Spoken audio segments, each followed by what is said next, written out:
I love coming in here. Everybody is always super welcoming. They always greet me by name. You can tell that everyone here actually likes working here. My favorite thing about Walla Walla orthodontics is how nice the staff are. They're funny, fun, and they're helpful. I had what was called 3D braces. They were the same color as my teeth. People would say, "Oh, you have braces?" They didn't even know that I had braces. I highly recommend this orthodontist office. Whatever your printing needs, Abbott's Printing does it all. Signs and banners, rich, full-colored, high-quality commercial and digital printing, direct mailings, full-color business cards, and postcards. If you want a printing job done right, then Abbott's Printing is the place to be. Abbott's Printing provides award-winning quality and outstanding customer service. Visit abbottsprinting.com to view their selection or call 453-8202. That's 453-8202. Abbott's Printing, where the excellence is on paper. Holiday Inn Express Walla Walla is proud to be the official hotel of the Walla Walla Suite. Our guests are sure to get a great night's sleep in one of our recently remodeled rooms, and our 24-hour pool and spa are perfect for round-the-clock relaxation. Each night at Holiday Inn Express Walla Walla is followed by a complimentary breakfast, included with every stay. At Holiday Inn Express Walla Walla, you can catch some Z's while the suites catch some W's. Wins, that is.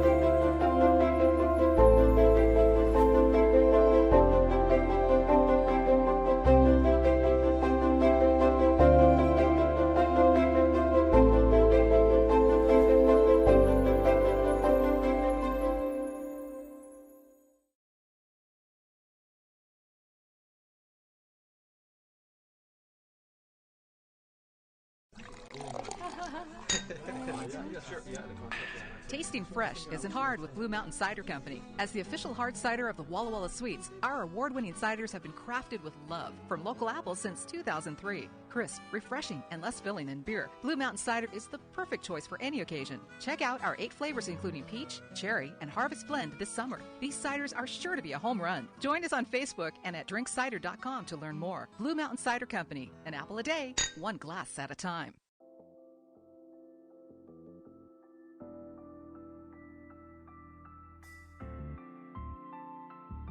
Experience elegance in the heart of downtown Walla Walla at the Marcus Whitman Hotel. Call for reservations at 509-525-2200 or visit us online at marcuswhitmanhotel.com.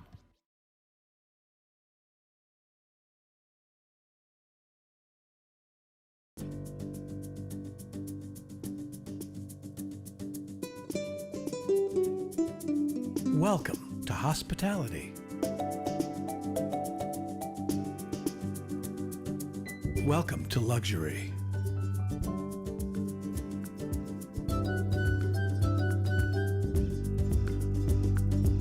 Welcome to Legends Casino Hotel. Visit legendscasino.com or call and book your stay today.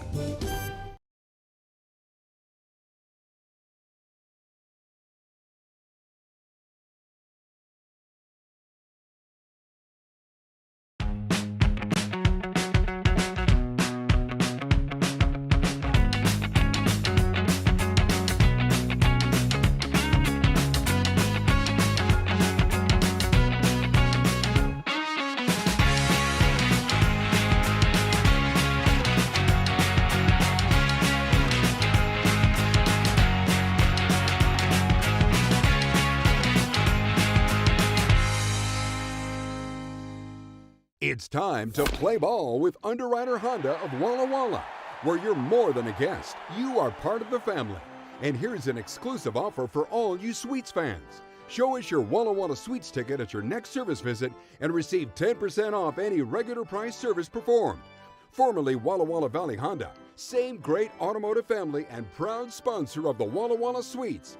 Underwriter Honda of Walla Walla, where you walk in as a guest and drive off as family.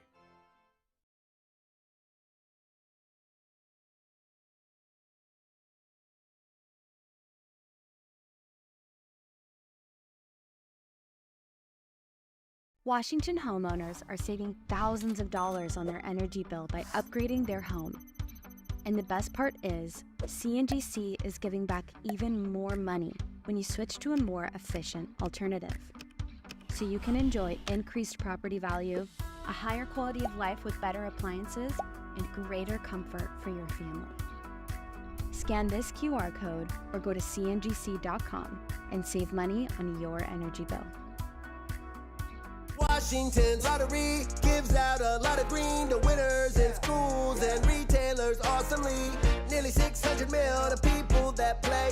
Another 180 mil to vocational training and education from preschool to college. Now you got the knowledge, a win-win for all of us. Play Washington lottery, lottery, lottery. Play Washington lottery, lottery, lottery. Visit walllottery.com. Who benefits to learn more. Walla Walla Valley Honda is now Underwriter Honda of Walla Walla. The same great automotive family is here for all your needs. Service, parts, new Hondas, and top quality used vehicles, all backed by expert staff with the highest standards in the industry. After all, you're family at Underwriter Honda of Walla Walla and deserve the best. Visit us at underwriterhondaofwallawalla.com to schedule service or a test drive today. Underwriter Honda of Walla Walla. Walk in as a guest, drive off as family. Hey, your homework done? Yep. Hey, is your homework done? This kinda is homework.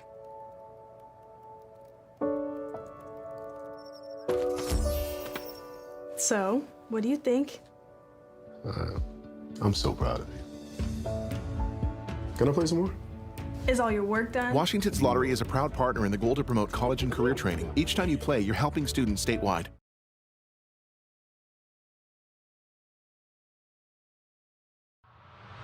Welcome to the Peelin' It Back pregame show brought to you by Washington's Lottery. I'm Brad Whitman alongside Suites manager Leo Rivera. Got done with a good series versus Portland. We're able to claim the win in Walker Stadium. Big win for not only the standings, but also really for momentum. What was it kind of like getting that third victory? Yeah, it was a marathon. It was a long, hot day. Used a lot of arms, used a lot of position guys, right? But at the end of the day, we got the job done. We kept scoring, right? We tried to score in every inning, which is the first time I think we've come close to doing that all season. But it was awesome. Every time the Pickles got a run, we came right back. And then ultimately, Andrew Cohen came in last outing of the summer. He shut it down, had his best outing, and then flipping it over to Rudy and Trey at the end just to finish the job. Well, had a 3-homer game. Obviously, kind of do have those shorter fences on the corners at Walker Stadium. Was that kind of maybe a little bit of game plan, trying to hit it over those shorter fences? Not necessarily. I think we're just trying to really hit the ball hard. But we really didn't swing it well the first 2 games, so I had to dump all the bats out of the bat bag, try to get them heated up, and it worked. We had a bunch of hits, hit a lot of balls hard, and just good at-bats the whole day. Nobody gave up a single at-bat, and they grinded everything out. We mentioned used a lot of guys. Now's the time to reset. 2 non-league games versus the Northwest Star Nighthawks. What's kind of your mentality as a coach going into these couple games? Obviously, you want to get some guys some rest, but you also want to get some guys some practice. 100%. I think you see a little bit different lineups. Some guys playing some positions they haven't played all summer, but the expectation's the same. Everybody on our club's pretty good, and they give us a shot no matter what, right? So we have a little bit different positions and getting a few more arms in there, and then you might even get to see Coach Brandon Cabrera getting that bat. I was going to ask if we're going to see any surprises like that. I did see BC kind of set on the bench, might see him get a pinch hit at bat later. And then also Jackson Wen knew he was a dual-wielding threat at Lower Columbia. He's on the lineup card as a DH and a pitcher. What are you kind of expecting from him? I expect him to throw some strikes and hit the ball. I mean, he led the Lower Columbia in RBIs and doubles this year, so he's a good player. And I think that's just a testament to our team. He hasn't had a chance to get very many at-bats, but he's a really good player, and we expect him to slide in there and be good for us. Well, I want to flash back real quick to Friday night. It was a 5-3 comeback victory over the Pickles, and I remember you saying after that game that was one of your favorite games that the Sweets have played all season long. I wanted to ask, why is that? Well, I think it was a grind. I think our backs were a little bit against the wall. Trevor Stowe's been good for us, right? His second year with us, he ends up going just 1 inning. And we did not expect that. And then Andrew Cohen comes in, goes 5 clean, and then just the bullpen was outstanding, right? Quaid comes in, that's an incoming freshman. And for him to step up in that moment was huge. And from the offensive standpoint, they threw some good arms. But once they got into that pen, we just held our ground. We let them we took our hit by pitches, and that's something we've talked about from day one is if we can lead the league in hit by pitches, we'll give ourselves a good shot. And I think that's why it was my favorite. It's a hostile environment. A Friday night, the place was electric, and we hold our ground, get some hit by pitches, and win a ball game. Well, now coming into this 2-game set versus the North Stars, of course, you do have Portland coming here to Borleske this upcoming weekend. How do you keep the guys focused on that? Obviously, a huge series at hand, not only against the Pickles, but also in terms of the WCL standings. Yeah, not too worried about it. We try to win every game. We don't care who we're playing. You don't play against your opponent. We're just trying to play against baseball gods and play the best baseball we can. And now that we're getting down to it, only 8 games left, 6 league.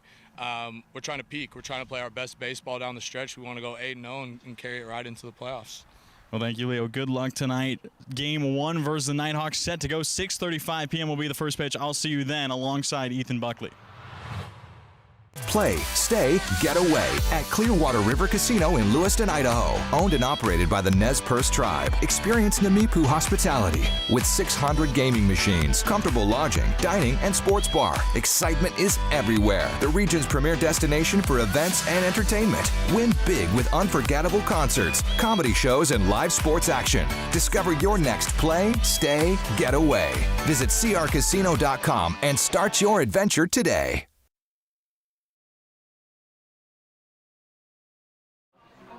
Summer coming to a close here in Walla Walla. It is the final homestand of the regular season in Borleske Stadium, and we have a pair of midweek non-league games versus the Northwest Star Nighthawks.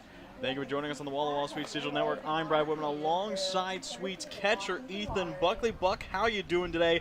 Beautiful Tuesday. Well, smoke's a little bit out. It's still a little bit warm, but how are you feeling today? I'm doing great. I'm super excited to make my radio debut, and couldn't be a better day to do it, and couldn't be a better team to do it with. Yeah, do have a non-league game. For those listeners who aren't sure what a non-league game is, obviously Suites play in the West Coast League. These non-league matches versus the Nighthawks, what are they all about? Well, I mean, for the most part, it's just getting guys reps, you know. We got Cole Rogers playing second base today. It's going to be vital that he can play some infield in the playoff run. Knox at first. We got Jackson Went starting. You know, we just got a bunch of guys in spots where we might need them down the line, and hoping to get some good reps in and play some good baseball. Yeah, West Coast League playoffs are coming quick. It's going to be a real sharp close at the end of the season. Obviously, final regular season game is on August 5th, and that being just over a week away. What's kind of been the team's mentality as the season comes to a close, obviously still holding on to that #1 spot in the South? I mean, the vibes are high. I'm sure you can you can notice. The guys are having so much fun, and I nearly think it's a little bit of a somber vibe sometimes because you realize, hey, all this fun's coming to an end. But I think it's valuable, the relationships we've built this summer, and you can't beat that. So hopefully we keep playing some good baseball and we get to dogpile at the end like Coach Kidd has been talking about. Well, starting lineup is ready to go for the Nighthawks. Drew Yount leading things off. First pitch on the way from Wentz. Just misses low and away. First pitch a minute early on the start time. And, of course, the Nighthawks led by their head coach, Hector Infante, an assistant coach at Clark College with the Penguins. That means a lot of the roster from Clark a lot of the roster for the Nighthawks is from Clark. And expecting them to be swinging the bat slot. We talked a little bit before the game started. You mentioned that these guys on the Nighthawks, they're here to get reps as well. They're going to be looking to swing the bat. Oh, yeah. I mean, anybody playing summer baseball, I think you should be looking to swing the bat. So I'm hoping these guys give Jackson some good looks today. And, I mean, looks like Jackson's throwing pretty hard right now. So he keeps it in the strike zone. I think we're going to be having a very successful day. There we go. Ground ball over to the shortstop. Keegan Kelly takes a pop, gets it over to first, and clean 6-3 ground out to open things up. That heater does kind of get up into the low 90s. That fastball there that was on the ground at 91. Can you tell us a little bit about Wentz' velocity? Yeah, Wentz a hard throw. I mean, look at him. He's a big kid. And it's not only just like a firm 91. He spins it pretty good. He gets down the mound. So, you know, a lot of people talk about like perceived velocity, and I bet you when you're hitting, it feels a little quicker than 91. It's probably closer to 93, 94. Yeah, 6'5", 220 pounds. Just finished up his freshman year at Lower Columbia. Was a dual threat at LC and was a two-way guy. And came in today and talked to our general manager General Manager Cody Miller a little bit about what we might see today from the team, if there were going to be any surprise. And the first thing he said to me was Jackson Went is going to be the Sweets Ohtani. Yeah, I think that's super cool. I mean, I'm super excited to get Went some ABs in this game because he crushes the baseball. And, I mean, he throws it just as hard, too. So I'm looking forward to, is he in the 7 hole? Yep. Yeah, looking forward to 7 hitters time when we see Jackson Wentz swing the bat.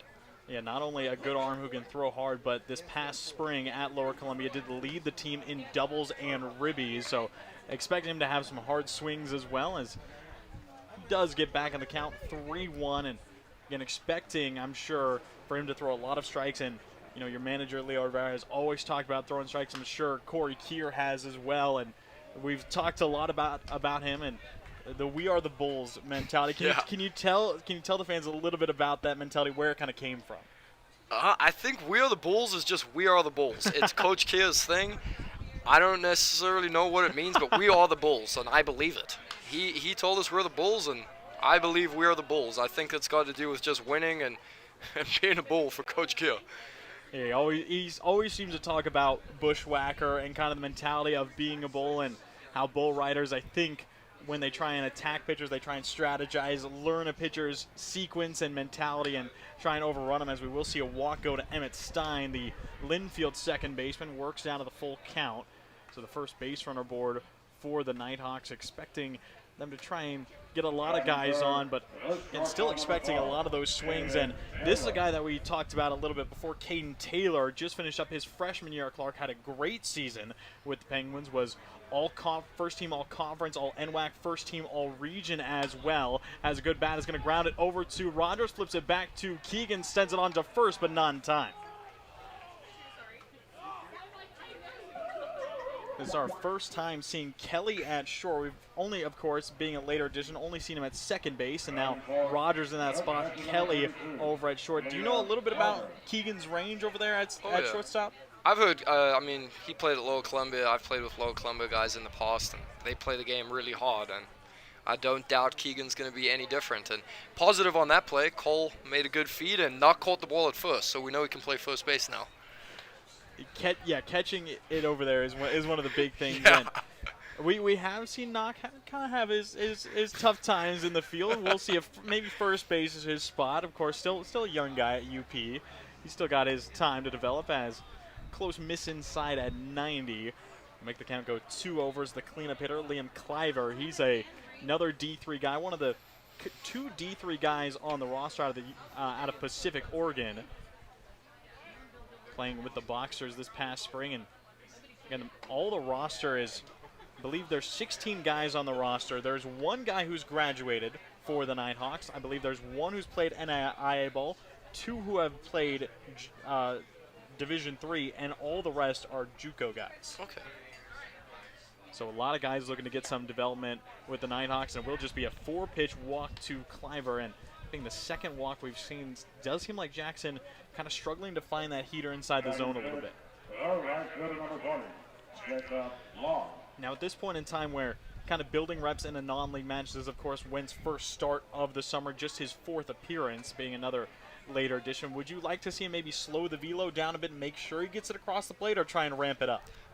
He just needs to keep doing exactly what he's doing. I think a lot of pitchers run into issues when they do kind of what you're saying, and just start guiding it in there, and you know, a couple ticks down on the fastball. Then they end up throwing more balls. So he's just got to stay throwing at that like 90%. I feel like that's what most pitchers throw at, and just keep chucking it in there. I think he's going to be just fine. Another lefty bat out of Clark is Jacob Long, who goes down quickly 0-2 to a pair of heaters at 90. Just kind of painting the middle of the zone. And Long crowding the plate quite a bit. You can see the toes on the chalk. Went looks back to second now. Kicks and fires. The 0-2 gets the swing and a miss. Runner takes off. Doesn't matter. Out number 3, but making sure you get the throw over to third. Jalen Kennedy making nice toss down to the bag. Well, that will do it here in the top of the first. A couple walks got through, but a couple Ks as well. Jackson Went gives us a clean half inning. Sweet starting lineup coming up next. I love coming in here. Everybody is always super welcoming. They always greet me by name. You can tell that everyone here actually likes working here. My favorite thing about Walla Walla Orthodontics is how nice the staff are. They're funny, fun, and they're helpful. I had what was called 3D braces. They were the same color as my teeth. People would say, "Oh, you have braces?" They didn't even know that I had braces. I highly recommend this orthodontist office.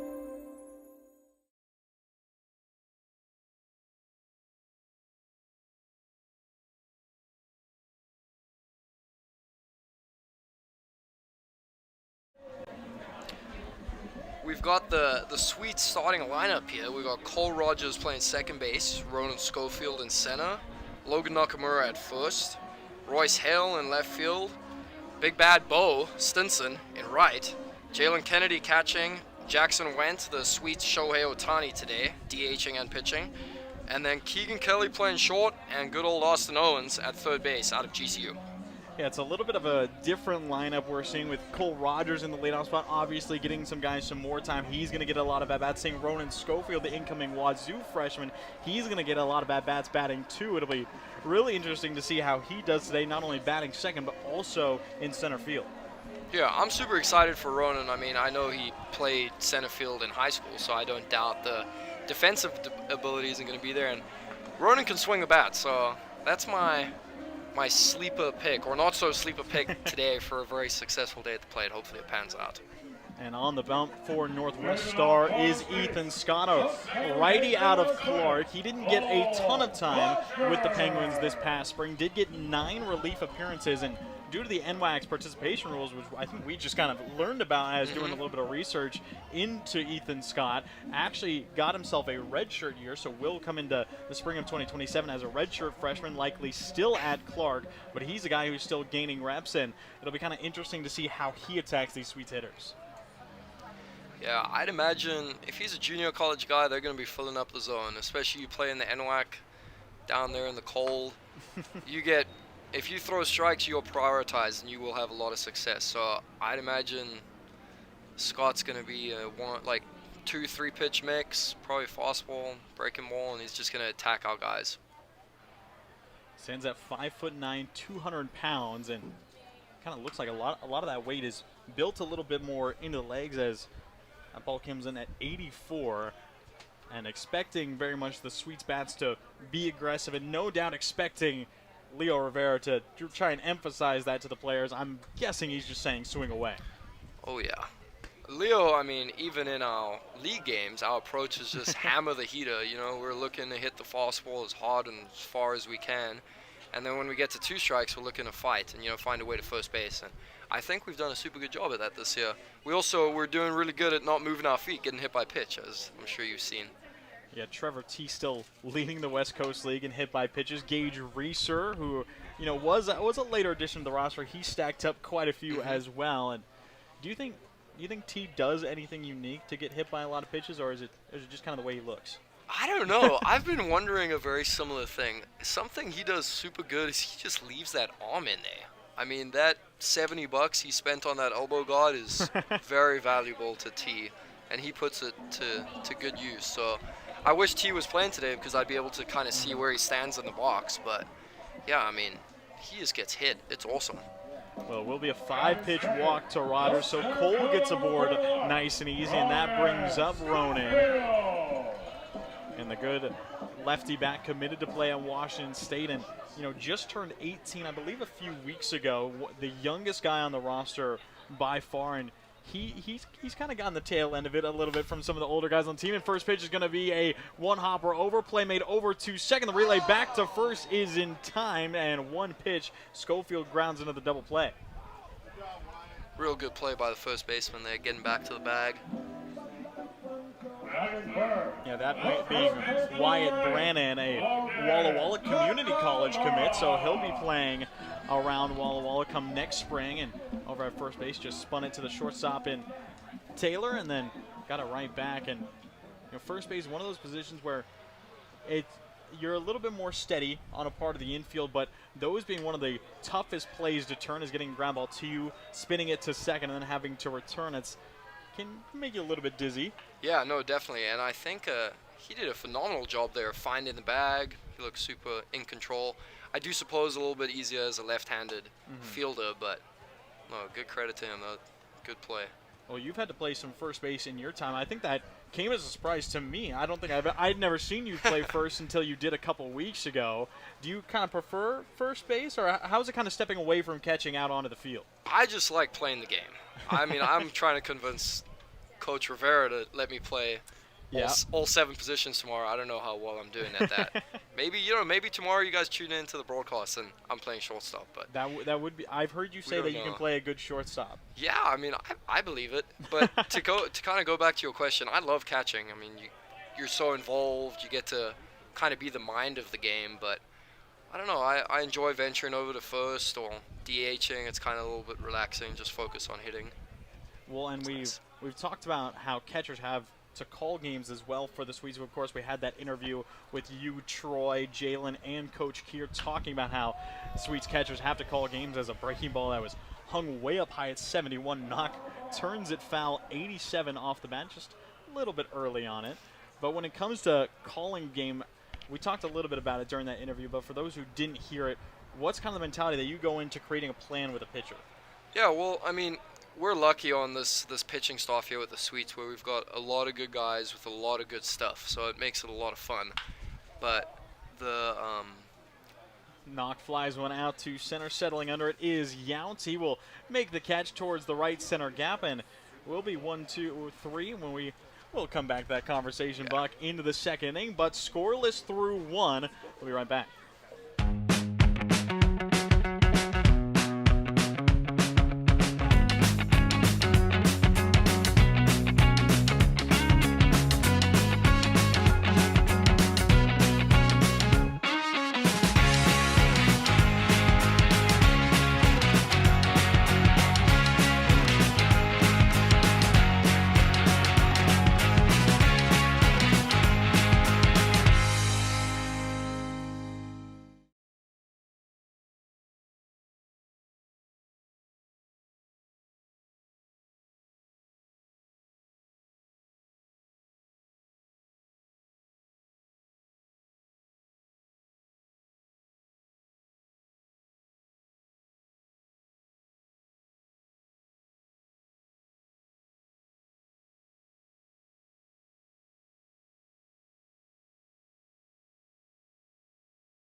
It's time to play ball with Underwriter Honda of Walla Walla, where you're more than a guest, you are part of the family. And here's an exclusive offer for all you Sweets fans. Show us your Walla Walla Sweets ticket at your next service visit and receive 10% off any regular price service performed. Formerly Walla Walla Valley Honda, same great automotive family and proud sponsor of the Walla Walla Sweets. Underwriter Honda of Walla Walla, where you walk in as a guest and drive off as family. Back in the top of the second here between the Sweets and the Nighthawks. No score through the first 2 pretty quick and clean innings, as went back up on the bump, dealing to the designated hitter and Caleb Dale, which is probably one of my favorite names on the Nighthawks roster. But Buck, we were talking a little bit about pitchers and as a catcher making a plan in terms of calling pitches and trying to get through a game, helping guide a pitcher through a game. What's that like? Like I was saying, we're lucky we have a lot of guys that are super talented and have good stuff, so it makes it a lot easier. Ultimately, we're trying to get guys out, and when I'm catching back there, that's all I'm thinking about. It's, what pitch do I really think is going to get this guy out in this situation. I mean, you can talk a little bit about sequencing and things like that, and when you're in Jalen's position right now, you understand the game better than anybody else because you got the closest view, so a certain swing a hitter takes, or a foul ball that he hits, or a take even, can kind of persuade you to call a certain pitch in a certain situation. And I think that's kind of the beauty of it, and a cool view that you get from home plate, and I don't know, it makes it a lot of fun. On a good breaking ball from Wentz, setting down Dale, looking just a bender that came in 80 miles an hour, just clipped the top of the zone, and then ramps it right back up with the heater, and expecting kind of that regular sequencing from Jackson. But now I will ask, talking about Jalen Kenny a bit, another guy who just finished up his freshman year at Lower Columbia, and how important do you think it is for these two as a ball well hit towards the right center gap, trailing all the way back is Stinson. That is going to get down, does pick it up quick off the hop, relays it into Rogers, but it's going to be a one-out double from Colin Schiller, again the Warner Pacific graduate, who will get a knock in his first plate appearance.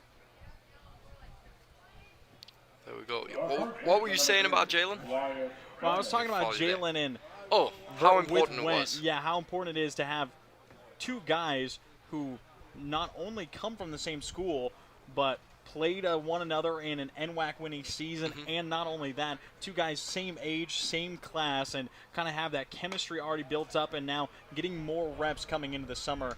I mean, how important do you think is it to have that chemistry between a pitcher, but how cool is it as well? Yeah, no, it's amazing, and it's such a privilege for them, honestly. For a lot of these Lower Columbia guys on this team, I think all 5 of them that we have, they're all the same age. They all just won a title. Another ball well hit out to Stinson. Will catch it on the line. Tagging is Schiller, trying to move up to third. A good throw in. Tag applied by Owens. He is cut down. A dot from Bo Stinson. Catching the runner, stealing. Schiller tried to move up. Stinson says no way. I mean, we've seen Bo really put a lot of charge into the baseball, but now getting a good arm behind it. Bo, throw guy out. And that sends us into the bottom of the second. Still no score between the Sweets and the Nighthawks. Washington homeowners are saving thousands of dollars on their energy bill by upgrading their home. And the best part is, CNGC is giving back even more money when you switch to a more efficient alternative. So you can enjoy increased property value, a higher quality of life with better appliances, and greater comfort for your family. Scan this QR code or go to cngc.com and save money on your energy bill.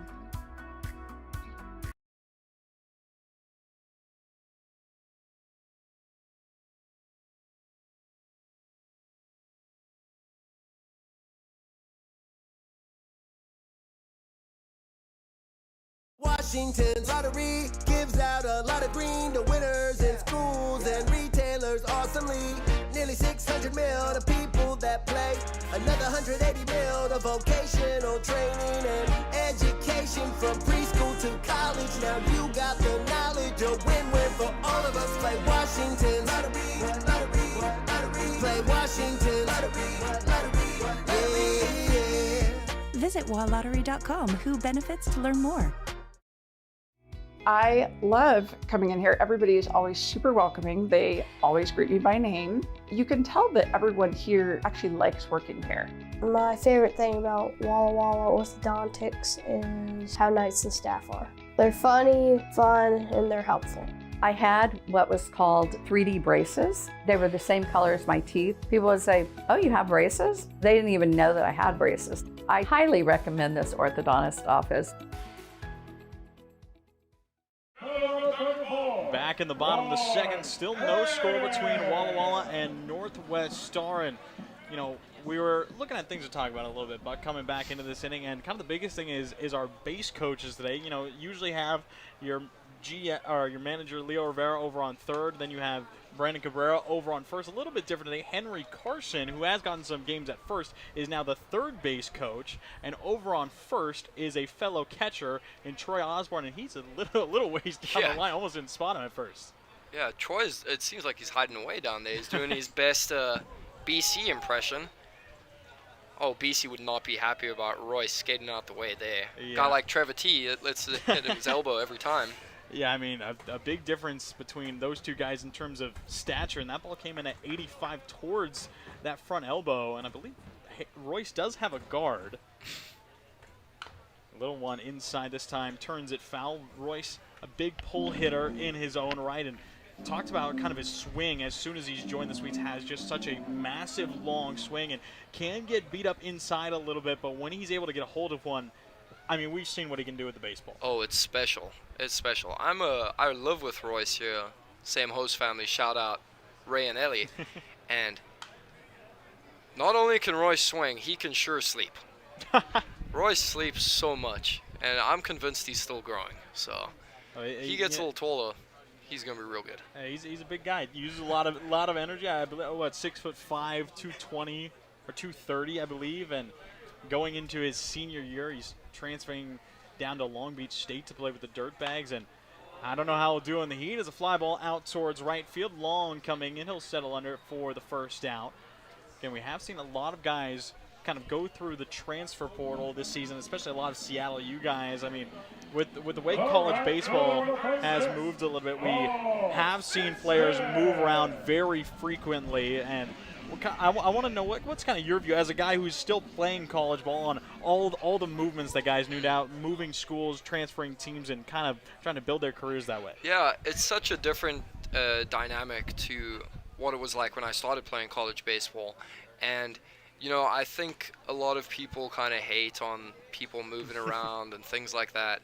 But you have to put yourselves in these athletes' shoes nowadays where, you know, some guys are transferring to schools for real pretty pennies, and I feel like you kind of owe it to your family to kind of take that money and go play at a different school, in the day of NIL.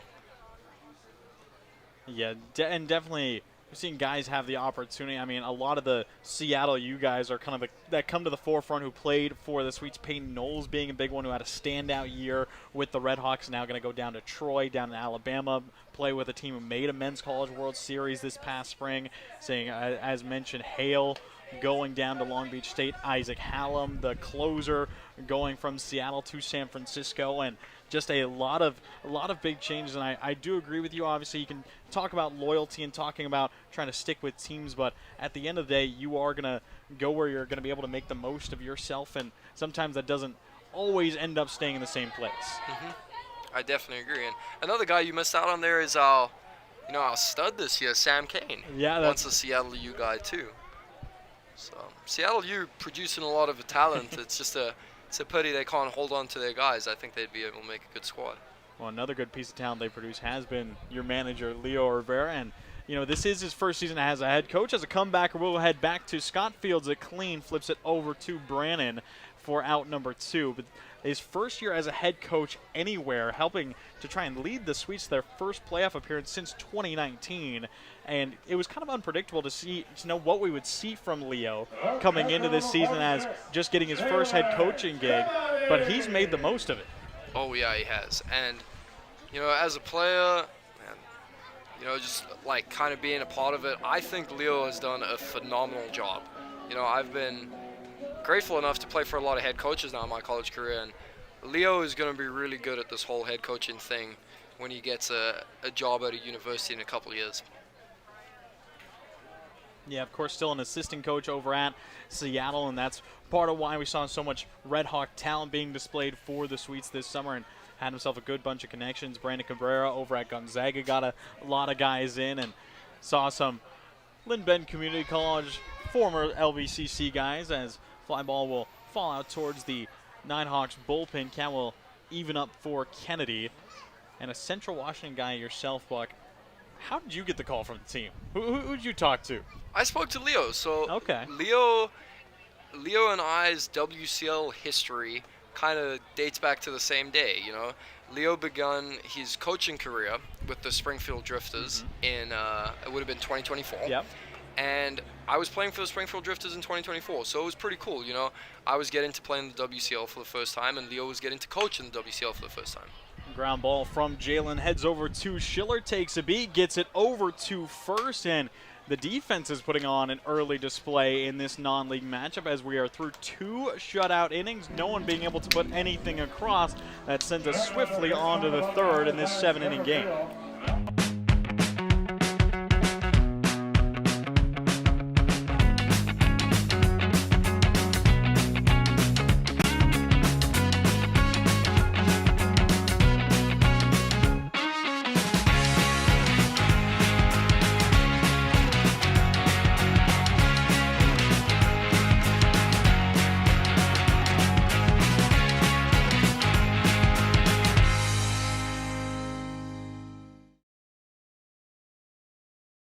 It's time to play ball with Underwriter Honda of Walla Walla, where you're more than a guest, you are part of the family. And here's an exclusive offer for all you Sweets fans. Show us your Walla Walla Sweets ticket at your next service visit and receive 10% off any regular price service performed. Formerly Walla Walla Valley Honda, same great automotive family and proud sponsor of the Walla Walla Sweets. Underwriter Honda of Walla Walla, where you walk in as a guest and drive off as family. Washington homeowners are saving thousands of dollars on their energy bill by upgrading their home. And the best part is, CNGC is giving back even more money when you switch to a more efficient alternative. So you can enjoy increased property value, a higher quality of life with better appliances, and greater comfort for your family. Scan this QR code or go to cngc.com and save money on your energy bill.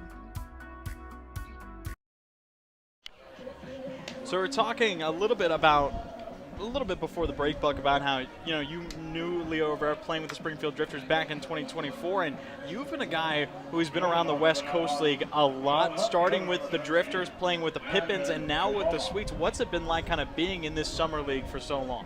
I think it's been so cool, especially like I look back to how I viewed this league when I was in junior college, and I put it on such a pedestal. I mean, as a junior college guy, it's super difficult to get to play in the West Coast League, and now, a couple years later, I can look back and say that I've played for 3 different teams. I've gotten to travel to a lot of cool places and meet a lot of cool people. It's been awesome, and I'm incredibly grateful for all the opportunities I've gotten down the line. Miss from went down low at 89, still trying to find that consistency in the zone. Well, you are a guy who's been around a lot in the Pacific Northwest since coming here from South Africa. You seem like a guy who just knows everybody, and I've heard that being said multiple times. It seems like every time we go to a new town, see a new team, you're always greeting at least 1 or 2 guys on the opposing side. Yeah, well, I think that kind of comes from, like what we're saying, I've gotten to play for a couple summer league teams, and I think another part is I honestly just talk to everyone. When I'm catching, when I'm playing against people, I go out of my way, try to make friends with everyone, and, you never know who you're going to meet. 3-1 misses outside from Wentz, so we'll walk the left fielder in de Beaumont and turns the lineup card right back over to Yount, getting his second appearance at the plate. And again, we know that I think it's usually catchers and first basemen who are kind of the loudest spoken guys, as they always have opposing players coming up. Do you often try and chat up opposing guys as a catcher?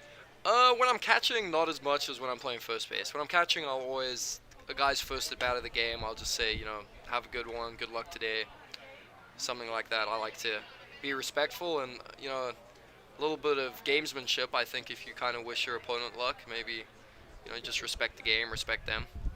Bunt being shown by Yount, pulls it back. Backpick attempt from Kennedy. He's going to sail out into right field all the way down the line. Stinson cuts it off as quick as he can. De Beaumont will move up to second, and that being the first error of the ball game for the Sweets. We have seen Walla Walla struggle defensively really throughout most of this season. I've talked to manager Leo Rivera about it, has mentioned that is kind of the biggest part of the game he wants to improve. And again, those are the kinds of mistakes that are always tough to give up, and getting a free guy in scoring position. I wouldn't be surprised if they still bunt you, get a guy to third base with less than 2. We'll see what the Clark Penguin's going to do. Nakamura in shallow from first, and we aren't going to see a bunt attempt here. His fastball right down the heart of the plate at 89. Expecting Jackson to just keep throwing strikes. Again, it's Austin Owens over in the hot corner. Haven't seen him anywhere else but shortstop this season. So a little bit interesting seeing him over there at third, getting more reps on the left side of the infield. Count moves 3-1. First is open, but again, getting to the more dangerous part, the middle of the lineup. Again, this is Yount and then Emmett Stein, the two-hitter, waiting on deck. Just a couple guys out of the Pacific Northwest.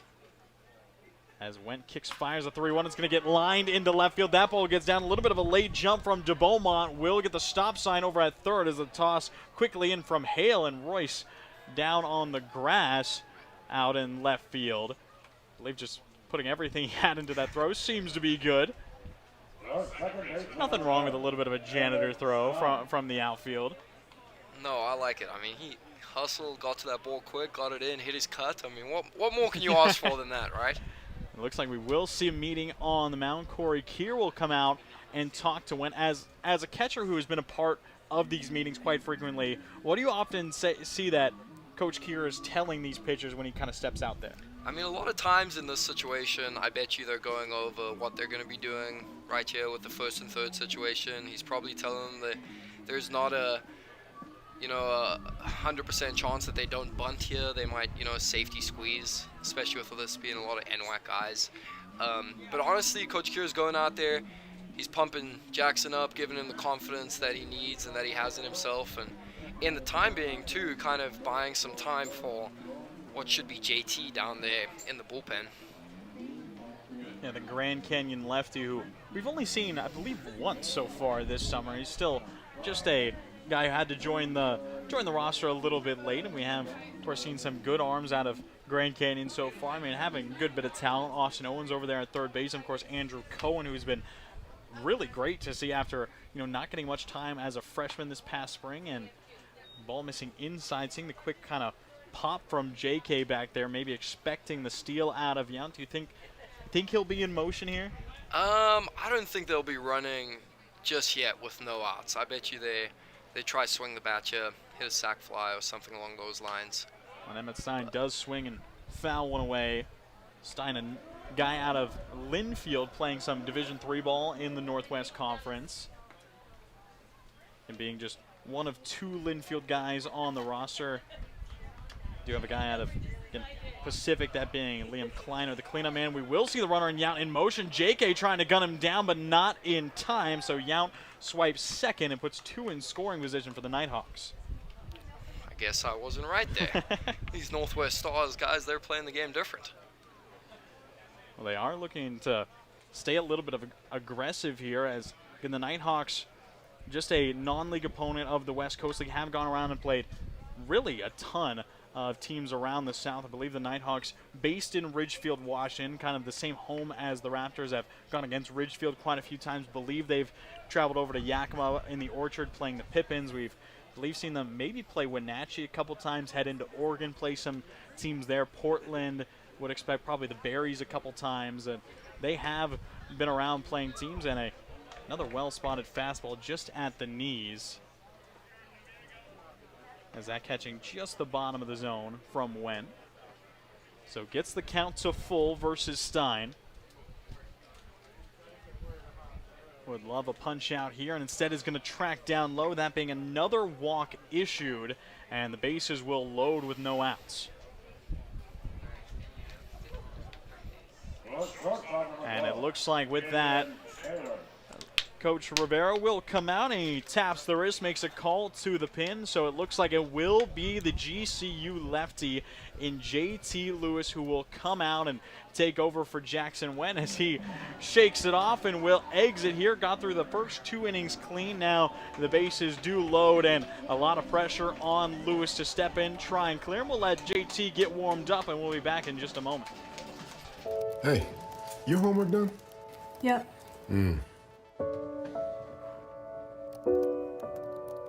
Hey, is your homework done? This kinda is homework.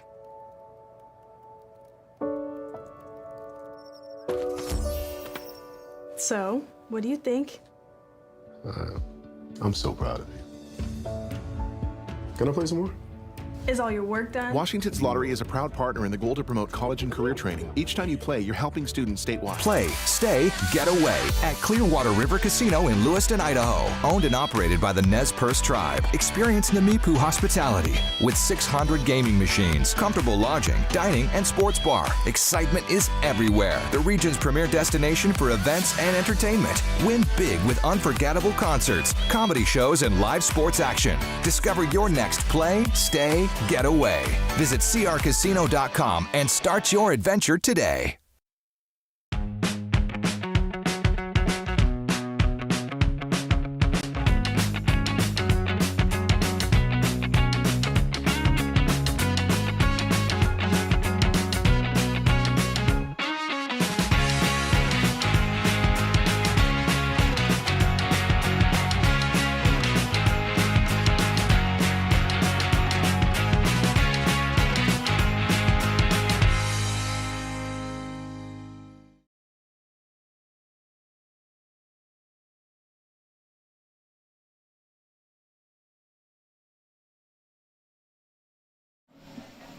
So JT Lewis again taking over. Good lefty arm out of Grand Canyon University, just making his second appearance.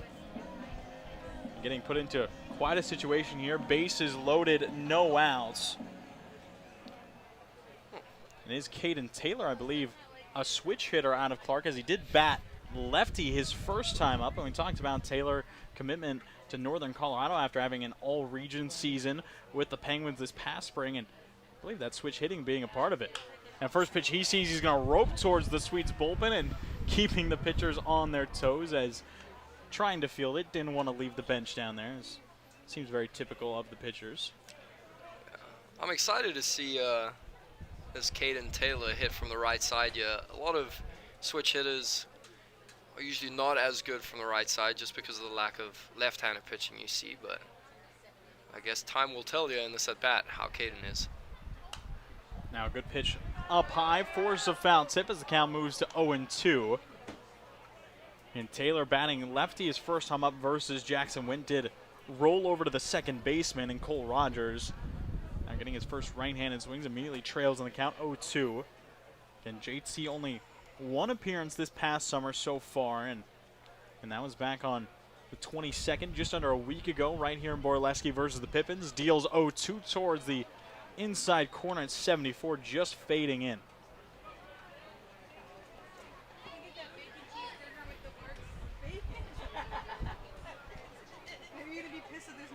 And still just a good bit of talent in JT, and always good to have a lefty arm who can spin it pretty quick.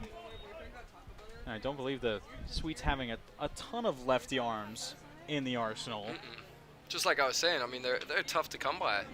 You know, these left-handed guys, we got Blake, we had Nico, and yeah, JT. I don't feel like, I hope I'm not forgetting one. As Taylor ropes one into left field, Royce Hale ranging back, does make the catch. Tagging is de Beaumont. He will come across to score on the sac fly. Well struck by Taylor, and he will knock in the first run of the ball game. The Nighthawks claim the lead here in the top of the third. So able to take advantage of the couple walks given up by Wint and put the first run aboard with a sac fly. And always in a bases loaded situation with no outs, you're trying to really maximize your run output, and if JT, I think, can just limit it to one, that would be huge. Oh yeah, that'll be a real good minimize. And honestly, that start there, little sac fly to left, the guys don't move up. I think it's a real good start to that. JT's got good ground ball stuff here, so hopefully throw a change up bottom of the zone, get a ground ball here. Cleaver stepping in, did walk his first time up, didn't have much time to swing the bat. We'll see if JT Lewis can toss him some strike here. It does fall 0-2, excuse me, falls 2-0.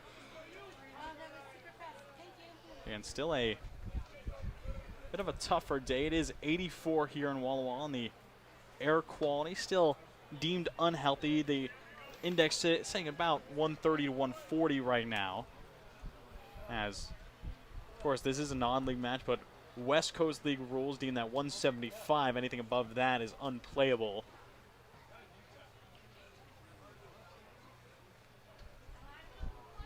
Wind still kicking in from right. Bunt being shown by Cleaver, pulls back and will take the strike and just trying to throw off that zone. How do you feel about guys showing bunt to try and force misses? That's some JUCO grip ball stuff, you know.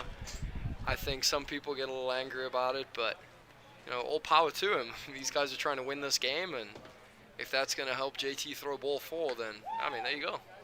He does throw it there, and the bases will load again on another walk. That is the third walk in this inning. And it brings up another Penguin in Jacob Long, and now you get that lefty-lefty matchup for Lewis.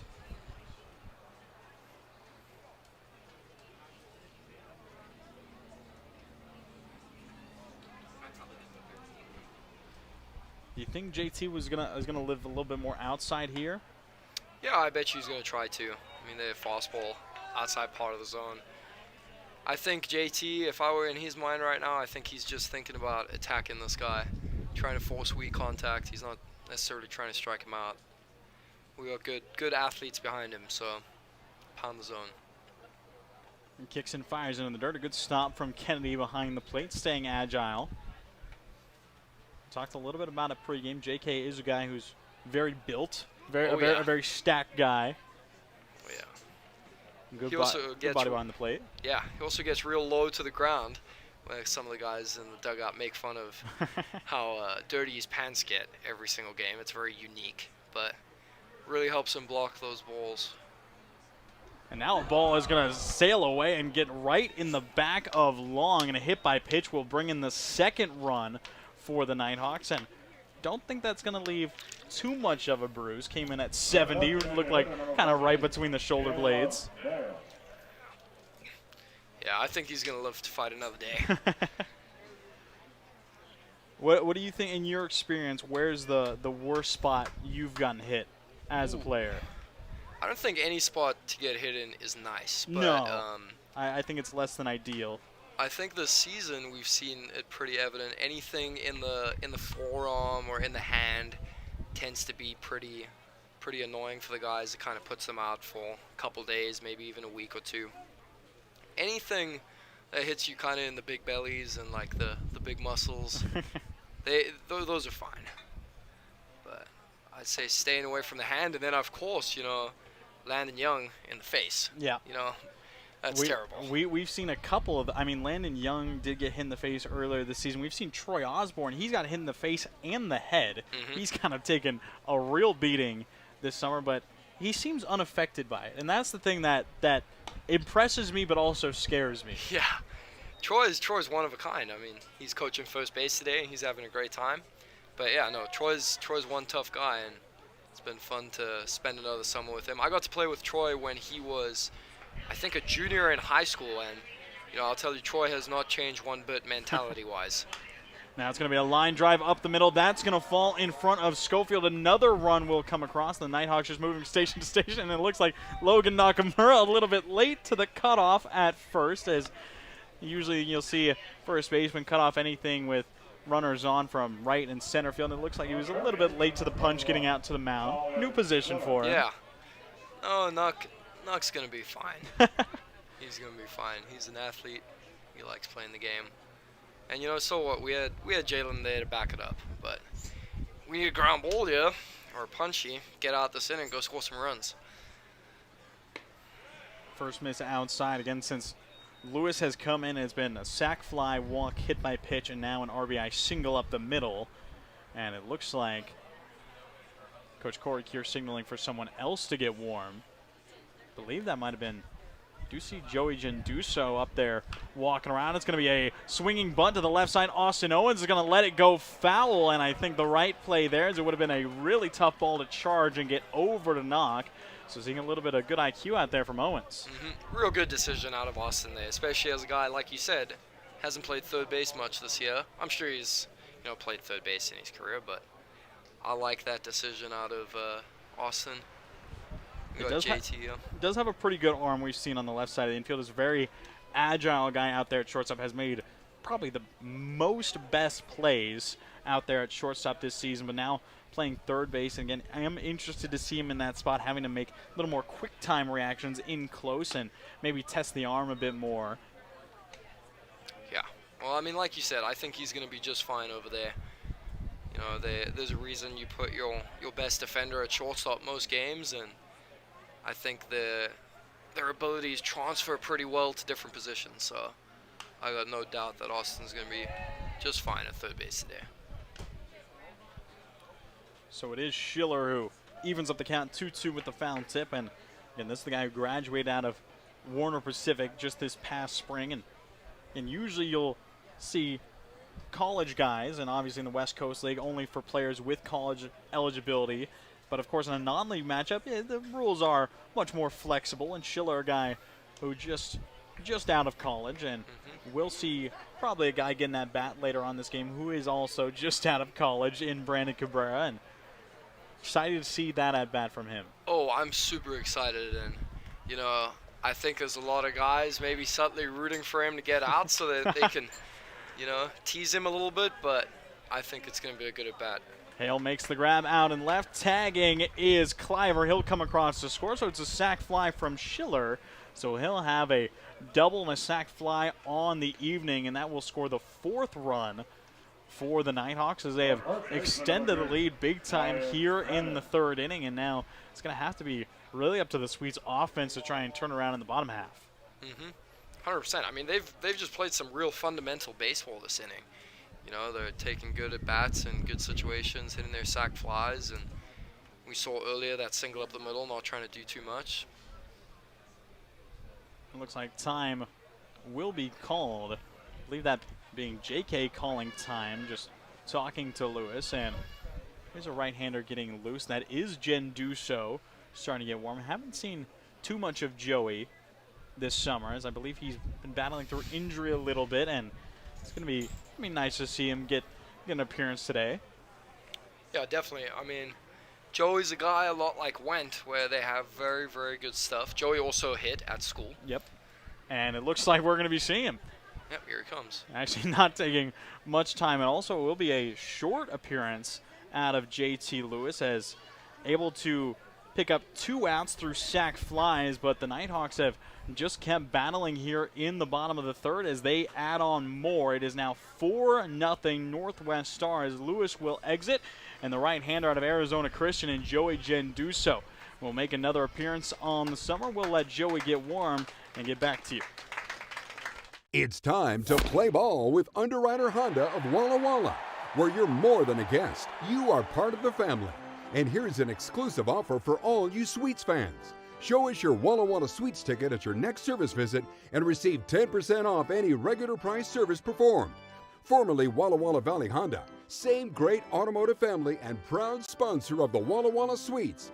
Underwriter Honda of Walla Walla, where you walk in as a guest and drive off as family.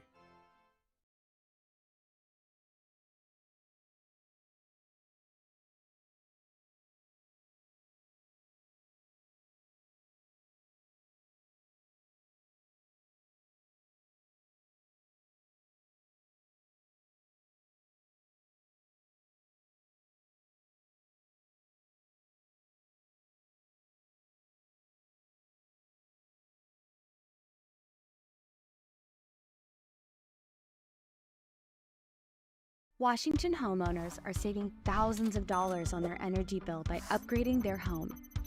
And the best part is, CNGC is giving back even more money when you switch to a more efficient alternative. So you can enjoy increased property value, a higher quality of life with better appliances, and greater comfort for your family. Scan this QR code or go to cngc.com and save money on your energy bill. Washington's lottery gives out a lot of green to winners in schools and retailers awesomely. Nearly 600 mil to people that play. Another 180 mil to vocational training and education from preschool to college. Now you got the knowledge, a win-win for all of us. Play Washington lottery, lottery, lottery. Play Washington lottery, lottery, yeah. Visit walllottery.com. Who benefits to learn more.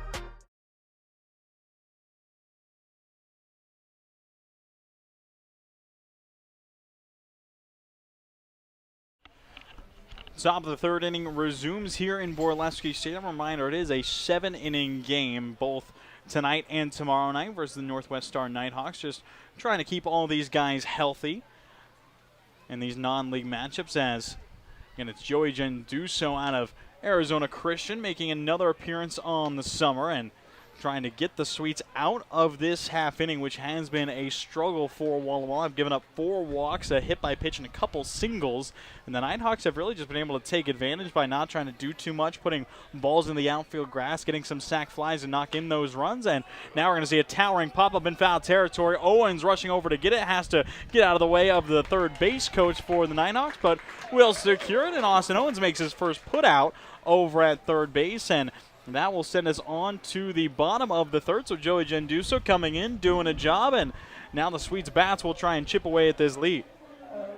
Whatever your printing needs, Abbott's Printing does it all. Signs and banners, rich, full-colored, high-quality commercial and digital printing, direct mailings, full-color business cards, and postcards. If you want a printing job done right, then Abbott's Printing is the place to be. Abbott's Printing provides award-winning quality and outstanding customer service. Visit abbotsprinting.com to view their selection or call 453-8202. That's 453-8202. Abbott's Printing, where the excellence is on paper.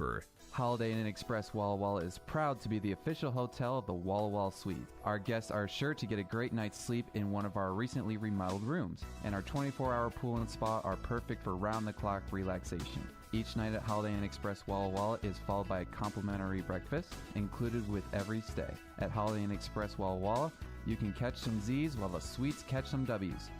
Wins, that is.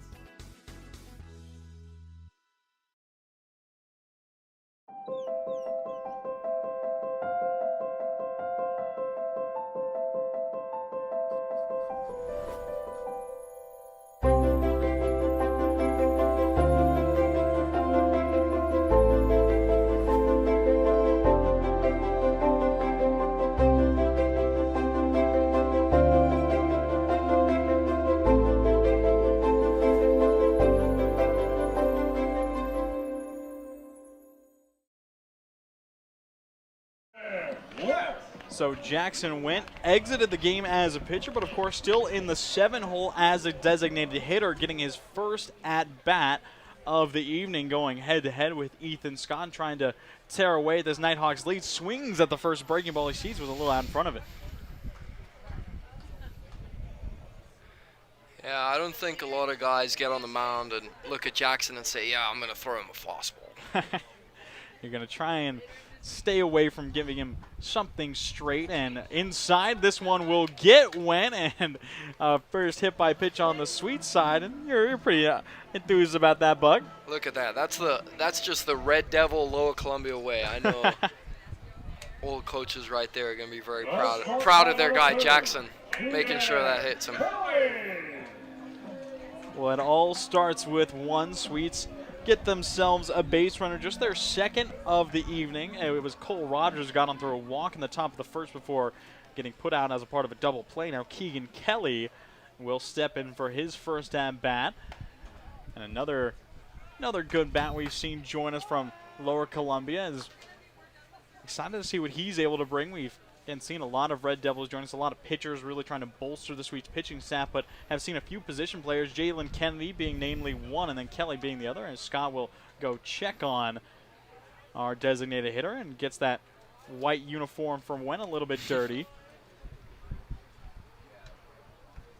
Well, that does bring me to another question. Ethan, what's your favorite Sweets uniform? Is another pack pick attempt, this one narrow by Cliver, and did give Went a run for his money there. But back to what I was saying, what's your favorite Sweets uniform combo? It's got to be blue jersey, red hat. Yeah. I just think it looks so good. I like the whites too. I mean, I like all of them. I think we've got a really cool colorway, really cool logos and merch. But I think we need to look back at, do these guys think that Jackson Went is a running threat? Do they know something that we don't? He takes big strides. We'll look at it that way. But he doesn't seem like the type to try and swipe a bag in my mind. No. I mean, I selfishly wish he was still on the mound because I would have loved to see him get up there all dirty, but. Well, now I hope he does swipe a bag as Scott does kick and fire into Kelly, and Keegan will take the strike on the 3-0 count. Just letting that ball get in there at 79. If Jackson does swipe a bag, the dugout better go absolutely crazy. Yeah, I'd guarantee they would lose their mind, and I know Blake Moore would have a lot to say about it. Well, Blake Moore always has a ton to say. I mean, I think when it comes to dugout energy, I think you and Blake stand above all. I had the pleasure of, didn't call the game back on Sunday versus Portland. I had the pleasure to sit in the dugout for a good lot of that game and got to hear you, Blake, and another one that surprised me with being a little bit louder was Gunnar Guile. He was talking the entire night as well, and I've talked to your head coach Leo about kind of the team's energy all season long. He said it has been unmatched. The guy in the dugout. Can you agree to that? Oh, 100%. And kind of back on what you're talking about, I mean, I don't think there's, it's kind of like knowing your role. College coaches often speak about knowing your role, embracing your role. And my take, it's like, hey, if you're not playing that day, you're going to be the freaking best teammate ever. I think you have. I think you're a guy who is able to get a lot of players smiling on this team, try and keep the energy up as Austin Owens will step in the box, and I think that probably helps you as a catcher as well when you go out and talk to pitchers, try and settle them down. Talk to the pitching coach Corey Kira about a lot of what catchers do, and he also says that managing a pitcher's emotion is also a big job for a catcher. Big time, and like you said, if the pitcher likes you as a human being, it's going to be a lot easier to do that. So, I think an undervalued part about baseball is, building relationships with your teammates beyond baseball in the field, because I feel like those are the guys that play better together and help teams win. Yeah, I think it's always kind of a thing that's taught in more of Little League ball, but you kind of hear it a lot more than the team that has the most fun will win. But I think that's something that kind of stays true really no matter what level of baseball you're playing. Oh, yeah, 100%. I mean, teams that have the most fun do win, and a common denominator in fun is winning. Winning is a lot of fun. So it kind of goes hand in hand, and, I think you can ask a lot of these guys this summer, and they'll all say that this is probably some of the most fun they've had playing summer ball in a long time. As Owens does take a borderline strike up high called by Kyle Sisk. Now a foul tip. It looks like that got the catcher in Cliver, and we'll see the home plate umpire Kyle Sisk step out to the mound to talk to Ethan Scott and give him a moment. I'm sure that's probably not your favorite part about being a catcher is getting foul tips. No, but I mean, it's just part of the game. It's not something you can avoid. And I honestly have a different perspective on the good old where the umpire goes out there, it takes you some time. I want the exact opposite. I want to throw the ball back to the guy, keep the game rolling, because, if you get hit real good, they go out there and talk for a while. It's all you can think about. If you throw the ball back to the pitcher and the next pitch is coming, then you got to lock in on that, and you're not thinking about your sore leg. You keep the mind busy as Scott deals an off speed. It just misses. Came in at 68. And the definition of a bender, missed slightly up and away, but a lot of break behind it just coming in that slow. Oh, yeah, that's a straight frisbee out of Scott. Hopefully Austin gets his pitch here, hits it hard. Well, we'll see what Scott chooses to give him. Payoff pitch on the way. It's a heater that misses. Low and away. No, will be called strike 3. That looked like it missed about 2 balls outside, and Owens not happy about it one bit, and Sisk just nodding to the Sweets third baseman and seeing Henry Carson getting fired up down at third base.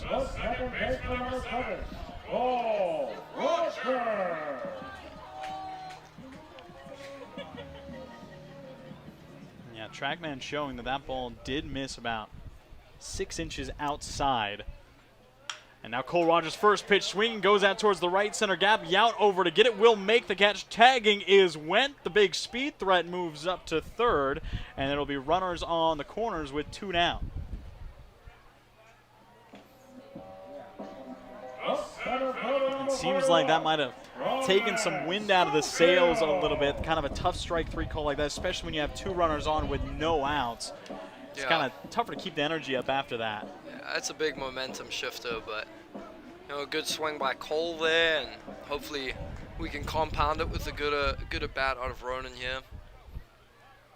Big RBI chance as we'll see the check over to Kelly.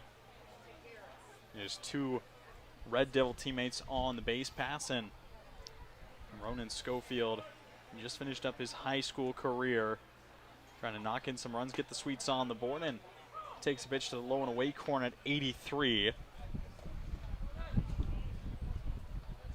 Just spotted that outer half of the play well. And moved quickly through the first 2 innings. This third has slowed down. Schofield slices one down the right side, but just hooks it foul. The runner in Kelly was in motion. If that ball got down the line, he was looking to score. I'd love to see Ronan really think about hitting the ball to left center here. Scott's the pitcher, right? Yeah, Scott's got some arm side run on that fastball. Ronan seems to be a little early. I think if he really thinks about hitting it left center here, he's going to have some success. He'll be able to stay back on that breaking ball too. And that ball turned in at 98 miles an hour off the bat. And there's the frisbee. It's going to be popped up onto the infield. It's going to be Schiller, the third baseman, who waves off the pitcher and makes the catch. And after the two first runners got on for free, one runner stranded over at third, one off of first. And the Nighthawks keep the Sweets scoreless through 3, maintaining a 4-0 lead heading into the 4th. Walla Walla Valley Honda is now Underwriter Honda of Walla Walla.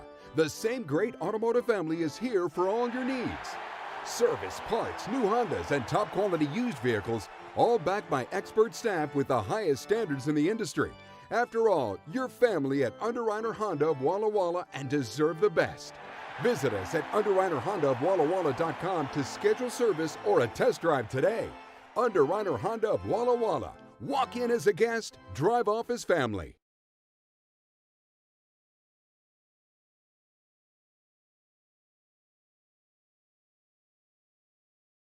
Hey, your homework done? Yep.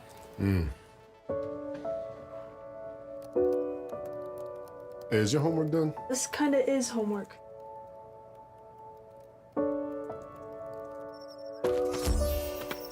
So, what do you think? I'm so proud of you. Can I play some more?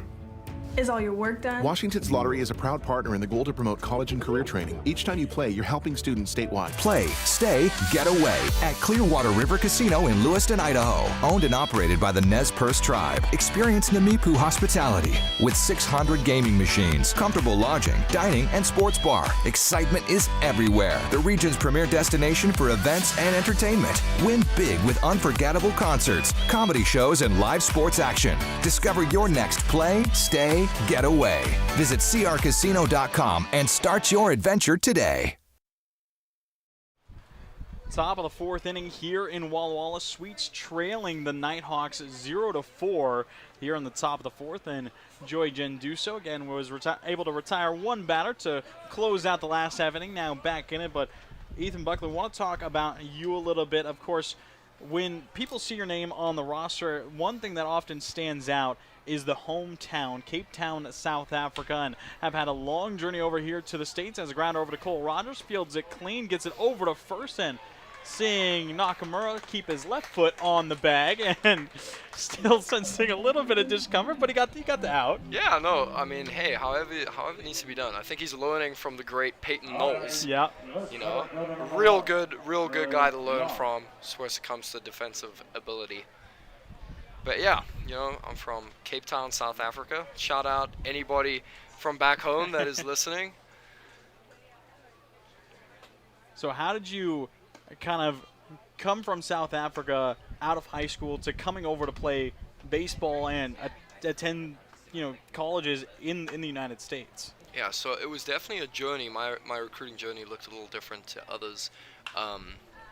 Ground ball over the first base side. Nakamura knocks it down. Can't find the baseball, and will end up being, I believe, we'll tally that an infield hit as it was well struck off the bat of Brandon, and we'll see a runner standing on first. Yeah, good effort out of Nuck there. But yeah, so in baseball in South Africa works completely different to in the U.S. as like there's no high school baseball. There's nothing along those lines. You kind of play, we call it club baseball, but it's kind of like there's a adult semi-professional team, and then. And a pickoff move, a little bit awkward, as believed it was right at the base runner in Youn and Saw. And Nuck still just finding his footing over there. No, Nuck is doing his thing, you know. He kept it in front. Let him keep doing his thing. I think he's doing great. But yeah, so my baseball team back home, we would get American guys every now and again to play for like the adult team. And we had a gentleman, Tanner Layton, who my family and I kept in contact with over the years. Line driving around right will get down for a single, 2 on for the Nighthawks. And Tanner and his family knew that I wanted to play college baseball, and it would be extremely difficult to do outside of the U.S. and to kind of make my way over here. And he gave me the opportunity when I had graduated high school. He said that he'd fly me out to the U.S. and let me use his wife's car, and I grabbed it with 2 hands. He flew me out here. I called and cold emailed a bunch of junior colleges, and good pitch, Joey. Went along. I went to 10 different schools in 11 days, and I drove, I think it was 2,500 miles, and it was basically just me showing up and saying, hey, I'd like to play for you. And I ended up at Lynn Benton Community College. It was probably 2 of the best years of my life. I couldn't be more grateful for Coach Peterson over there for giving me an opportunity and letting me meet some tremendous people along the way, and obviously win a championship, which was awesome. Yeah, it was kind of great to see you get your shot. I know you don't remember me from back in your Lynn Benton days, but Lynn Benton is also where I got my start calling baseball. We're able to help watch the Roadrunners work their way through the regular season into some championships. The ground ball will head over to Keegan Kelly, takes it on the hop, steps on the bag himself, gets it over to first, and the double play is spun to eliminate 2 and get the Sweets out of the 4th inning. Joey Genduso generating a great ground ball, and Keegan Kelly taking care of it over at short. So none scored in the top half of the 4th, and again, Walla Walla trying to answer back in the bottom. Play, stay, get away at Clearwater River Casino in Lewiston, Idaho. Owned and operated by the Nez Perce Tribe. Experience Namipu hospitality with 600 gaming machines, comfortable lodging, dining, and sports bar. Excitement is everywhere. The region's premier destination for events and entertainment. Win big with unforgettable concerts, comedy shows, and live sports action. Discover your next play, stay, get away. Visit crcasino.com and start your adventure today.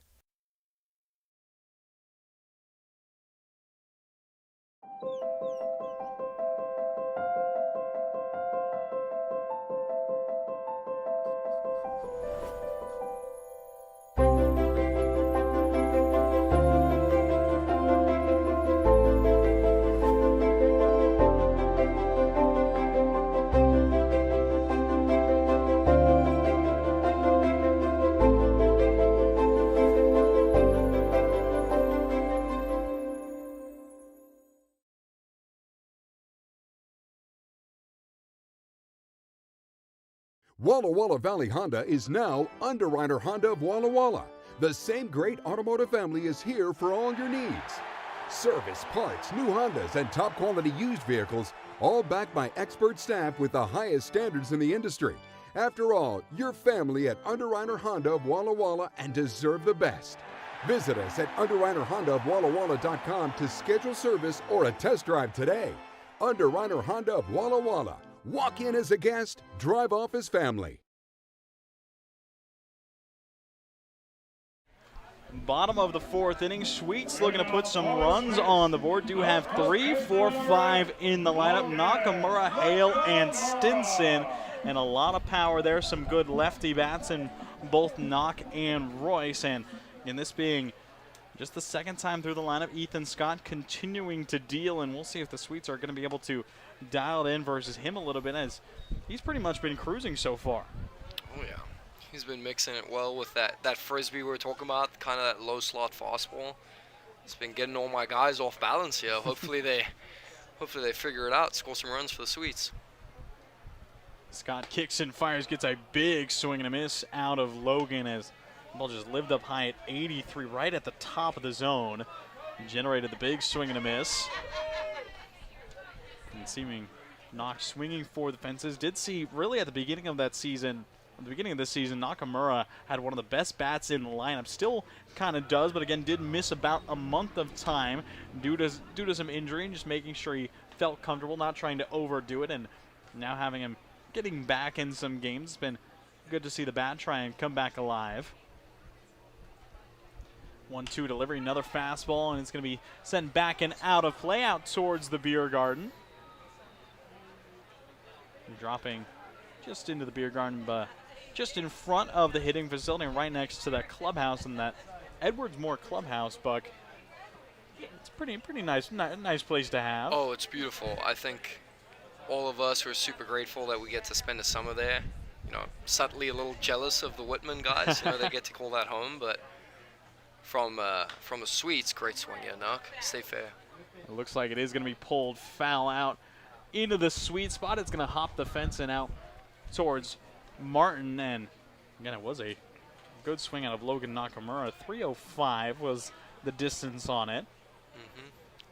He needs to save those swings if we make our way down to Ridgefield in the playoffs.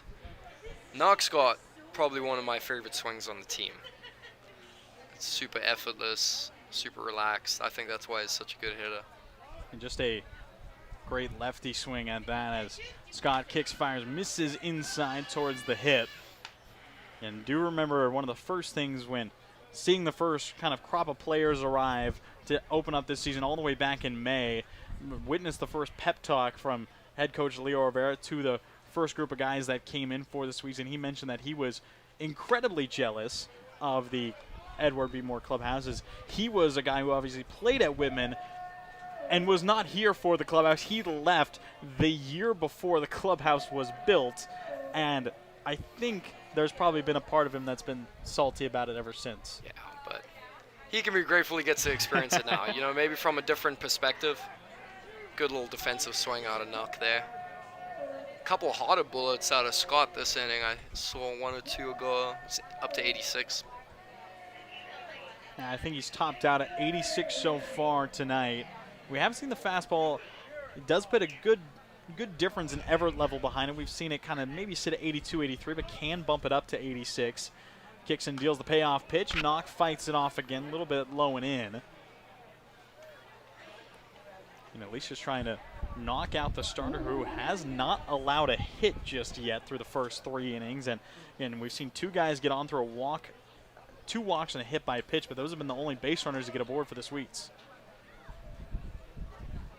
As rocks into another payoff pitch, the breaking ball will be a cold strike 3 at 69. And Kyle Sisk will set down Nakamura, and another borderline strike called by Kyle Sisk. Number 34, Royce Hale. Again, did see the same umpiring duo of Kyle Sisk and Henry DeJesus last weekend, as just the weekend before that, as Sweets had themselves a good series here at home, and Kyle Sisk and Henry DeJesus were the umpiring duo behind it. And again, did see the home fans disagree with Kyle Sisk a little bit on some calls, but was pretty clean in that game.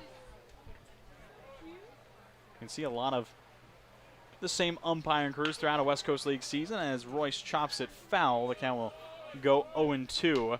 And do you find as yourself as a catcher, Buck, that you end up kind of you mentioned building relationships with players and talking to them a little bit. Do you build relationships with umpires at all? Oh, yeah.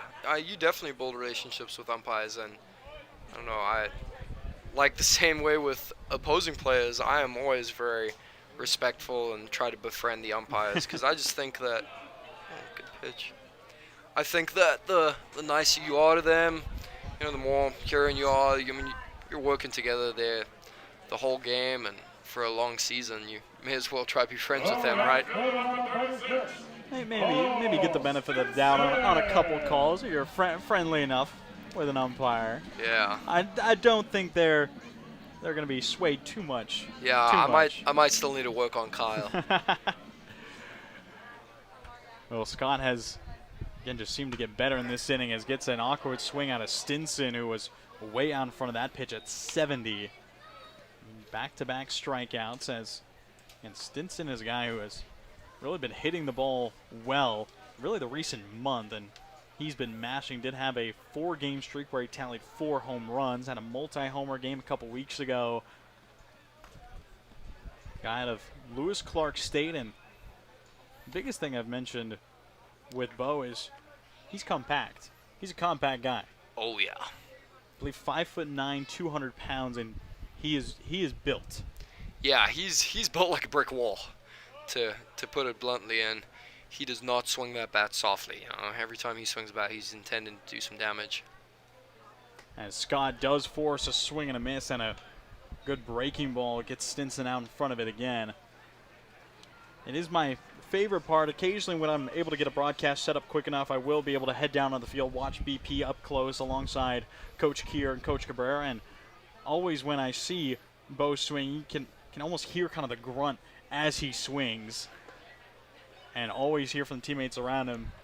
I think Bo swing hard, as seeing the fastest pitch of the evening coming out from Ethan Scott at 88. Yeah, Bo swings like a caveman. That's kind of where the Bo swing hard thing comes from. I don't know what's more impressive, Bo's BP or the Royce Hale backslap in the backswing. Well, it's going to be a pop-up here on the infield. Schiller out to get it. No, it's going to be the catcher and Cleaver who settles under it, and falling on the grass, can't hold on to it, and Bo will get another life. I was a little bit intrigued to see the catcher go after that one. It was some good range out of Cleaver, but kind of expected the third baseman in Schiller to have priority on it. Yeah, it's a tough play, kind of in no man's land, and I guess maybe with the smoke and satellites, not the easiest play to make, but gives Bo another life. Hopefully he can hit a ball hard here and keep the line moving. 2 balls, 2 strikes, 2 outs. Scott, through his motion, leaves that one up high. So Stinson will have the chance with the full count, 2 outs, still no one aboard. Is the catcher and Jalen Kennedy waiting on deck, still got the pads on the knees. As Scott winds and deals another breaking ball, and Bo with a good eye leaves it down in the dirt and will keep the inning going. While Jalen takes off his leg guards there, I'm going to take the time to definitely shout out our guy Ethan Belcher, who has been the Sweets' unsung hero this summer. That guy is a grinder. He has helped us out so much, catching bullpens, doing his thing, and I speak for myself, and I think a lot of my teammates, we wish him nothing but success next year when he goes to Walla Walla for his freshman year. And hopefully we get to see Ethan play either later tonight or tomorrow. Yeah, I do believe we saw him officially added to the roster just today. Did think we might see Belcher play in this game. Wasn't slot on the roster. Could still see him maybe getting that bat, or again, could see him start tomorrow in Game 2 versus the Nighthawks.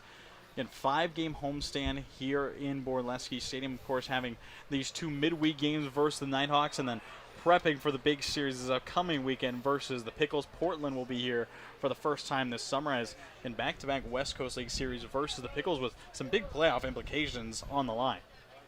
Yeah, I think it's pretty interesting. Like you said, we spoke about earlier, I've played in this league for a few years now, and I've never really had a year where the schedule's kind of matched out like that, where you play the same team kind of back-to-back weeks in the second half. And prior years I wasn't on very successful West Coast League teams, so we never had the playoff implications, but I guess it makes it real exciting, especially for the fans here Borleske this coming weekend.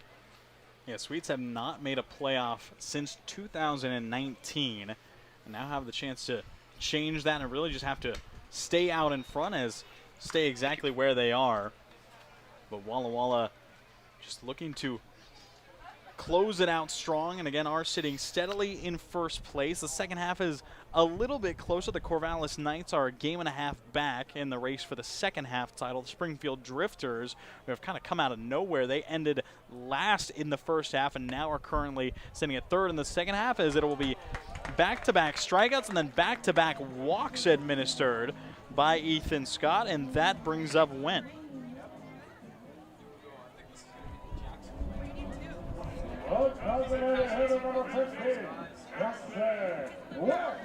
Well, Wood absolutely love to see him put a charge into something. One swing can change the game, puts one over that left field fence. Suddenly it is just a one-run ball game here in Borleske.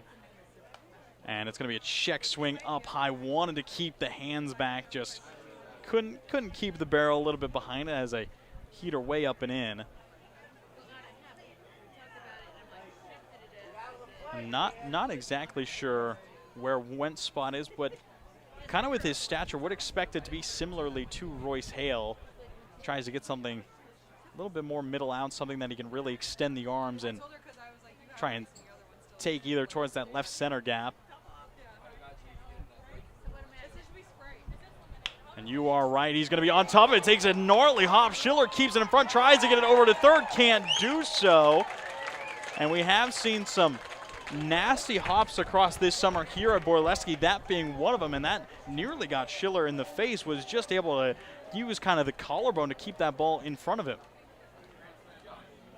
Looked a little unconventional. Really good job by Schiller to keep that ball in the infield. Probably saved 1 or 2 runs here and gives the Nighthawks a chance to escape this inning without conceding. So Ethan Scott started up the inning with back-to-back strikeouts and then 2 walks, and now an infield single as we're going to see Keegan go up the middle, cash it in one, and we are going to see the wave around for Kennedy as he comes in to score. It is a 2 RBI single for Keegan Kelly, and the Sweets cut the Nighthawks lead in half. Really good swing by Keegan there, not trying to do too much. Very prototypical NWAC swing. I'm sure you remember seeing a lot of those in your Limbenton days. The NWAC is really known for its consistencies. I don't think I saw a ton of power bats when it came to the NWAC. I believe the only power bat that I got used to seeing was Jake Dodge. Big Dodge, who was a guy who struck out a lot, but a huge lefty. I believe he was 6'5", 6'6", big lefty bat, and he was a guy that, yeah, when he got a hold of one, he could send it about 400 feet. Oh, he could hit it as far as anybody else. But yeah, like you're saying, especially in the NWAC South, it's not very power friendly. A lot of small ball, a lot of traditional baseball, a lot of line drive up the middle, and real good pitching. Yeah, I think the pitching is probably the biggest reason why you're not going to be able to put a ton of good charges in the baseball. You're really just going to look to shoot it down the gap, shoot it down the line, and just keep it more on a line. A 1-1 count for Owens as Scott kicks and fires. It's going to be a line drive at the second baseman in Stein, who catches it in the air. Will Strand, 2 well-hit ball out of Austin Owens, and he has struggled with seeming to find guys' gloves in the most recent month, but that will be the third out. Closes out the 4th inning. Sweets get 2 on the board, and that sends us on to the 5th. Walla Walla Valley Honda is now Underwriter Honda of Walla Walla. The same great automotive family is here for all your needs. Service, parts, new Hondas, and top quality used vehicles, all backed by expert staff with the highest standards in the industry. After all, you're family at Underwriter Honda of Walla Walla and deserve the best. Visit us at UnderwriterHondaofWallaWalla.com to schedule service or a test drive today. Underwriter Honda of Walla Walla. Walk in as a guest, drive off as family.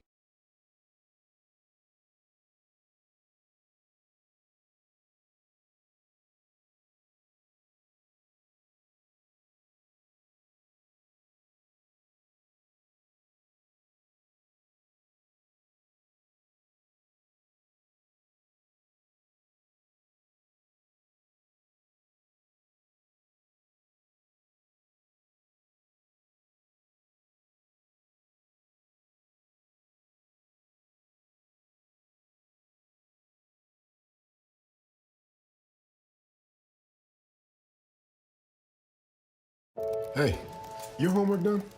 Yep. Hey, is your homework done? This kinda is homework.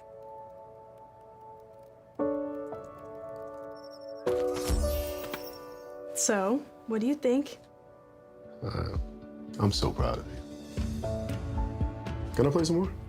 Is all your work done? Washington's Lottery is a proud partner in the goal to promote college and career training. Each time you play, you're helping students statewide. Top of the 5th inning, Walla Walla got 2 on the board in the last half inning. Joey Genduso continues to spin it off the rubber. First pitch missing low and away. Again, seeing Walla Walla get on the board in response, and offense still needing to find a couple more, and the defense has to continue locking it down. Joey has looked really strong so far in this outing. Now a foul tip in off the hands will keep him out in front. Yeah, it's nice seeing Joey succeed. And is Liam Cliver leading things off for the Nighthawks, a catcher out of Pacific University in Oregon with the Boxers, as that pitch runs up and in. And Joey is a guy who can speed it up quite a bit.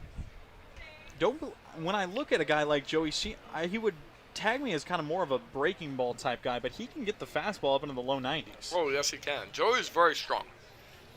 In the weight room, Joey throws around a lot of weight. And, I mean, we were talking about how very similar to Went, honestly, had a successful spring at school with the bat, showed some pop. And in the beginning of the year when Joey was taking on-field batting practice with us, I mean, he put on a light show. So it does not surprise me that he can throw it pretty hard, too. A good breaking ball that misses just above the zone. Count will go full. And I do remember when Joey first arrived, seeing him in batting practice, and he was slashing very consistently out to the fence and over the fence line multiple times. I really thought, wow, this guy can hit. Then I learned he was a pitcher, and it surprised me as that hop is going to eat up Keegan Kelly. I believe it might have nutmegged him, got him between the legs, and that will put the leadoff man over on first. Yeah, Keegan caught a little bit in between that ball. Didn't know whether he was going to drop step or go get that one. That's kind of a play you can get away with on turf, like his home field at Lower Columbia, but on the good old Borleske dirt, not advisable. Now we're seeing an early bunt shown a foul tip. That one's going to get Kyle Sisk behind the plate. Seems to be all right. And that was just a very light tip off the bunt from Jacob Long. And Sisk will shake it off, and it looks like that knock from Cleaver is going to be tallied a single. So we'll not add another error onto the scorebook for the Sweets. As I mentioned, that defense has struggled for Walla Walla this summer, just in terms of the field minimizing errors. I do believe Walla Walla are currently in the top 5 most errors in the West Coast League, with 70 total now.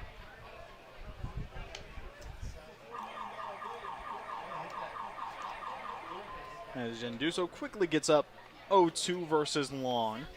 And Jacob Long, a strikeout and a hit by pitch on the evening.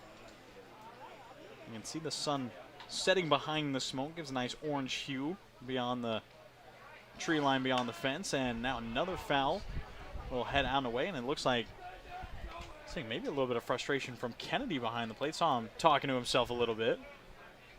Yeah, I think Jalen was a little angry that he got fooled by the fake steal over there at first base.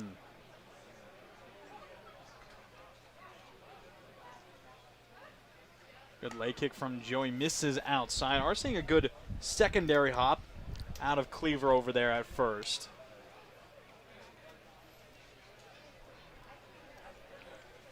You a guy who likes to back pick, Bud? The back pick, I think, should be used in a very, how do I say it?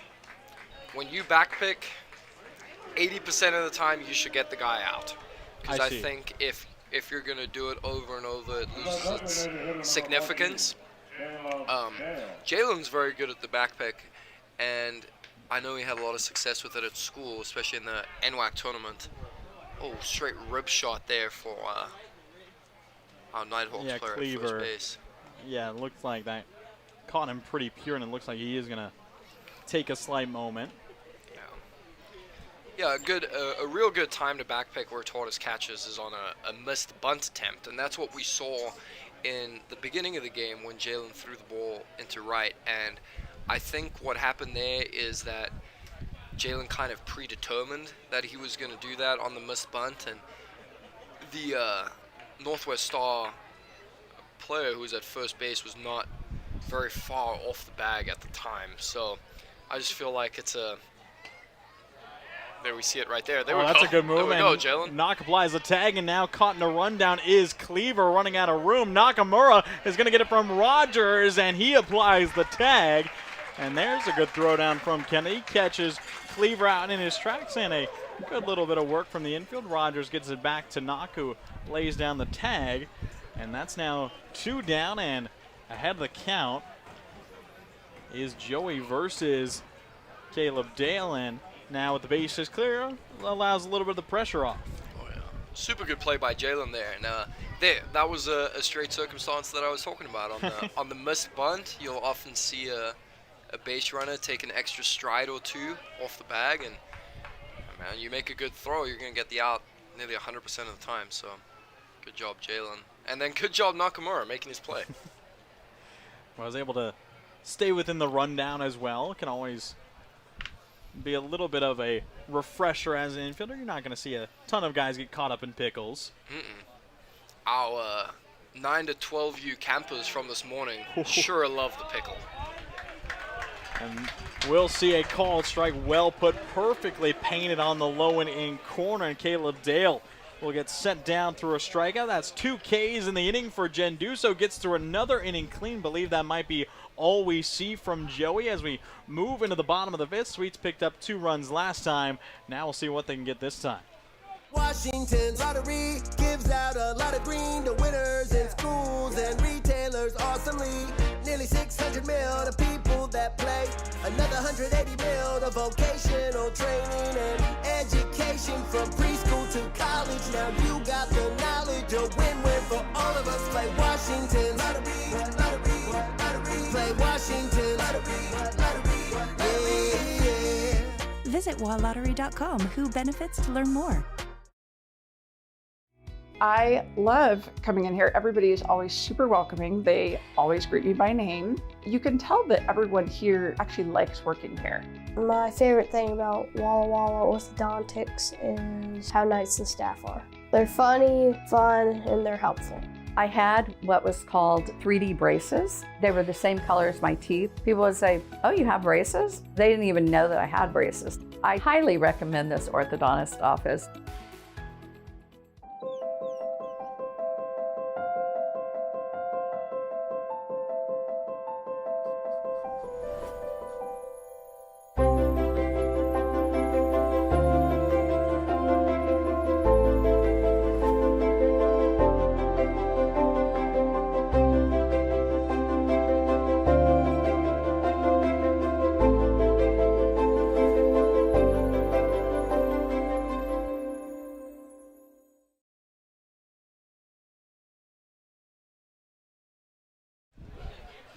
So the Sweets will take back over on the bats here in the bottom of the 5th. And again, Ethan, we've seen the Sweets holding on to the first place spot in the West Coast League South Division for a while now, and coming down really to the brunt of it. The Sweets only have 6 league games left. Starting up this Friday, have the home series versus the Portland Pickles, that end out away versus the Marion Berries.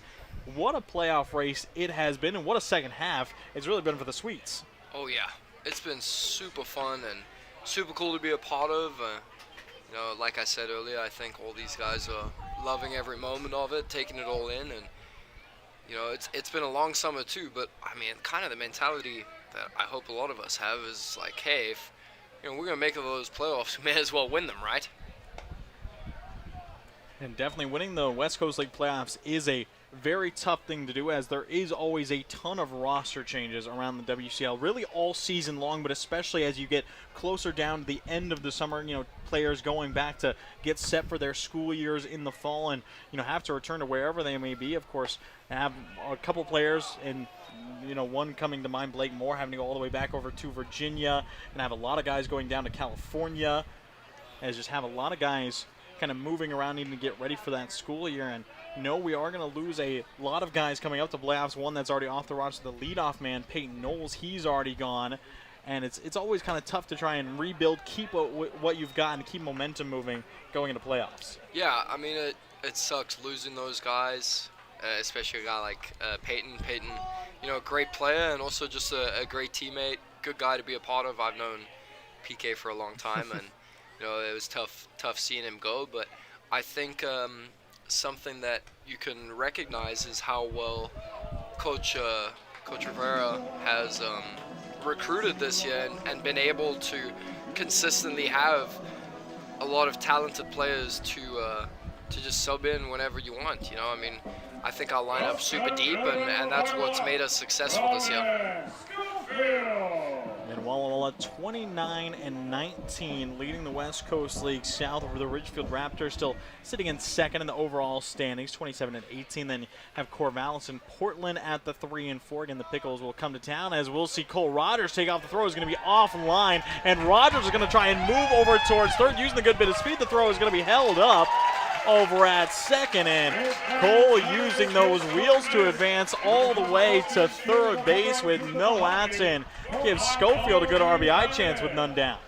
Oh yeah, I mean, you could see Cole was looking to run as soon as he got to first base, and got a good pitch to do it on there. That slow frisbee we've been seeing the whole game, and taking advantage of the loose ball, and gives Ronan a real good opportunity to have a good at-bat here, score us a run.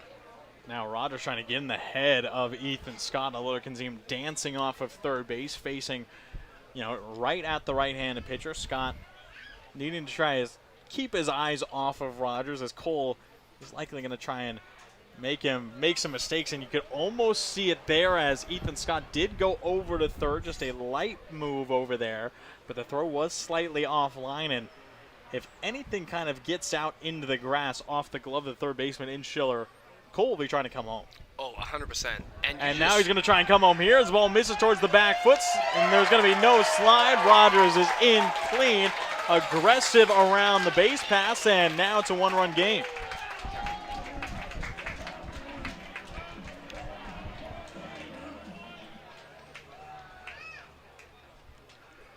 Well, not much to mention there. Cole just good speed, and seeing a couple mistakes come through from the defensive side of the Nighthawks, and Rogers made him pay.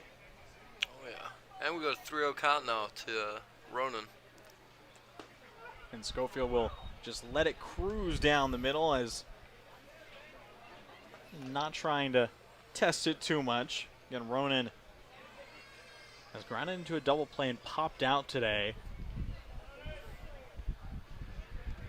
Just a young guy getting more college reps, and takes that pitch up high. He'll walk, and now the tying run is aboard for the Sweets.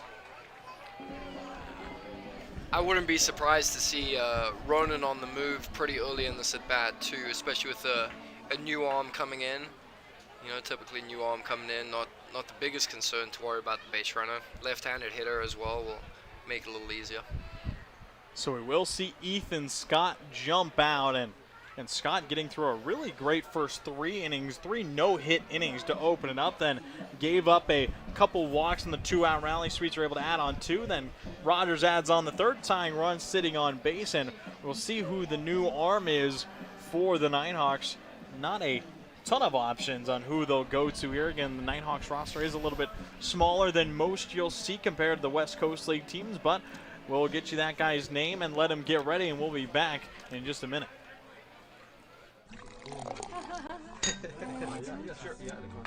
Tasting fresh isn't hard with Blue Mountain Cider Company. As the official hard cider of the Walla Walla Sweets, our award-winning ciders have been crafted with love from local apples since 2003. Crisp, refreshing, and less filling than beer, Blue Mountain Cider is the perfect choice for any occasion. Check out our 8 flavors including peach, cherry, and harvest blend this summer. These ciders are sure to be a home run. Join us on Facebook and at drinkcider.com to learn more. Blue Mountain Cider Company, an apple a day, 1 glass at a time.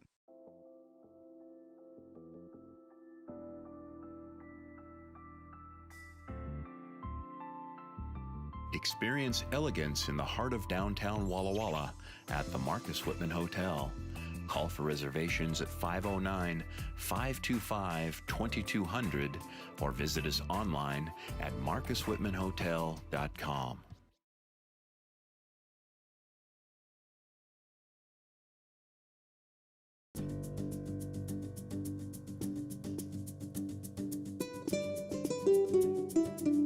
Welcome to hospitality. Welcome to luxury.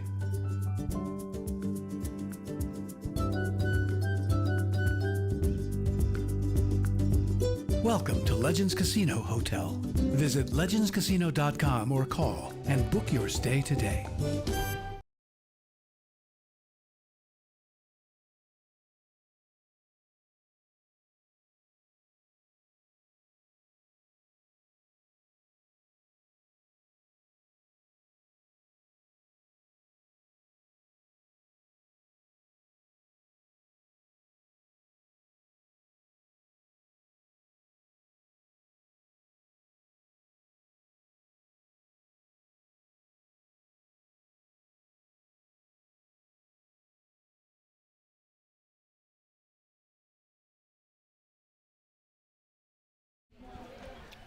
So the new arm is the right-hander and Andrew Miller out of Linfield University, a Division III, and competing in the Northwest Conference, squaring off against Logan Nakamura. Again, tying run is Ronan Schofield over on first base. The offense starting to heat up, took a few innings, but starting to get there. You know, I mean, no on-field batting practice today, so the guys had to get their looks in the first few innings. And Nakamura grounds one sharply up the middle, gets past a diving Stein. We are going to see Schofield reel into third on a head-first slide. And it'll put runners on the corners with none down. The tying run 90 feet away. Go-ahead run now stands over on first. Just a good batted ball right up the middle at 99 from Nakamura. And I believe we're going to see a pinch hitter in for Royce Hale. I believe that's Gaines Hawson.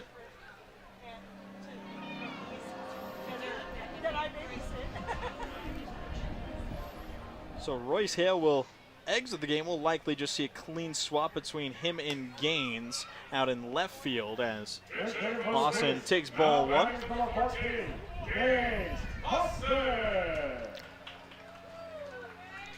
And Gaines has been an interesting guy, because when you talk about guys who are far from their hometown, I think you kind of win that battle, Buck, but the guy who's probably furthest away that's still in the States is going to be Gaines, coming all the way from Murfreesboro, Tennessee.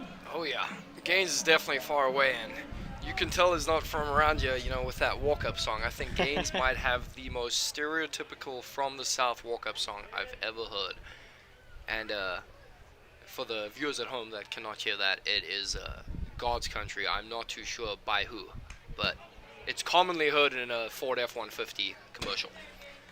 I could see him owning like a 1990 pickup truck. Yeah, I think he does, along with multiple tractors and lawn mowing materials. I know he's got a little lawn mowing Probably business. a fishing pole. Yeah, probably a fishing pole. Yeah, he seems like I think he's a fisherman. Maybe a cowboy hat, some boots. He's definitely got a cowboy hat, or two. I've actually seen the boots and the cowboy hat. He's going to flare one out into right field. That ball might get down. It will get down. Drops in front of Long, and that'll be an RBI single. And I think that's deserving of another cowboy hat. There you go. I agree. I think, you know, there's so many fond moments that happen in that beautiful locker room we have. But one of the ones that come to my mind super recently was Gaines showed up in a very stereotypical Southern outfit. You know, some nice jeans, these boots, a shirt. He may have had a cowboy hat too. And about 20 minutes later, you know, I'm in the training room and PK walks by, and he's wearing all of Gaines' clothes. And you know that kind of just is a testament to this Peyton guy as what type of clubhouse guy he was. Stealing clothes. Oh yeah. Well, also just hilarious. Very, very good social cues when it comes to the comedy side. No, he's a guy that I remember meeting, and I've talked, you know, on road trips I room with the assistant coach Henry Carson. We're going to see Hawson get purposefully in a rundown, and Nakamura is dancing off, and Hawson will just slide back into first and just keeping the Nighthawks on their toes. Yeah, I'm a little confused by that there because we have no outs, but I wouldn't be surprised if that was an effort at our leave early play, something that we haven't done much this year, but we do have in the bag. That also could have just been Gaines trying to get a good vault lead and trying to steal second base, but I guess we'll never know.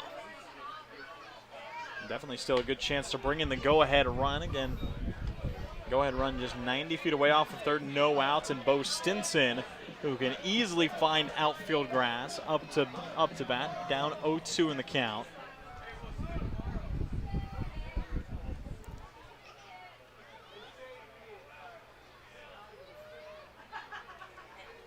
As Miller kicks and fires another breaking ball. Stinson pops it up. Miller off the mound is going to leave it for the first baseman in Brannon.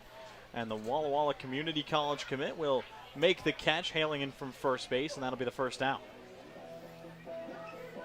Broadcast number 46, Jalen Kennedy. Again, I remember always talk about it with Henry Carson. Talked about it actually this Portland road trip when we roomed together, and Peyton came in, and I believe he was just dropping off some laundry, as is typical on road trips, to Henry and I's room. And I just remember him coming in with fish flip-flops on his feet. And I just remember Henry looked at him and was like, nice shoes, Peyton. Yeah, I mean, that's just Peyton, and those are the fish flops. Yeah, the fish flops. Fish flops, you know. And I think one of the things I remember about PK is when I first met him, just the way he talked and the way he acted, I remember being like, oh, this guy's he's a funny guy. He's trying to be funny all the time. That's just him all the time. I thought he was just doing a bit when I first met him. No, that's just how he acts. No, yeah, and you know, like I said, I've known PK now for a couple of years, and he has been the same ever since I've met him. You know, and that's him, and it's nearly impressive. You know, I think it's played a big role in us being so close as a team, having so many unique characters on the team that just, you know, it's fun to be around everyone every day. Everyone wants to come to the field. And now we're going to see Gaines take off again, and this time he will just have second clean, as Cleaver didn't make any sort of a throw. He immediately stood up and looked at Nakamura off of third base. And so it'll be two runners in scoring position with just the one out, and JK with a good chance to bring him in a hitter's count.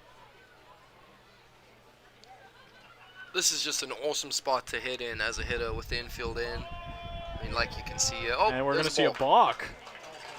And that being a tough balk there, and seeing a little bit of confusion out of Andrew Miller, and seeing Henry De Jesus give his reasoning to the Nighthawks head coach and Hector Infante.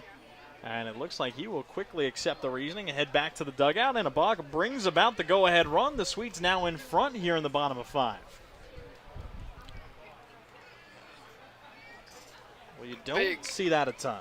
No, you don't. Big gap up the middle here for Jalen. Hopefully he can just hit a ground ball up the middle, fly ball, cash in another run for us. Miller kicks and fires and just runs a bit inside. As the infield from the Nighthawks now playing in towards the cut of the grass, trying to not allow Clausen to come across and score. And we have seen Northwest Star playing very clean so far. This kind of being really the most mistakes we've seen. Saw it in the last inning, giving up a couple walks, then a pair of singles. Now spiked into the dirt, kept in front well by Cleaver, and it will just be a walk to Kennedy, and that brings up Wendt.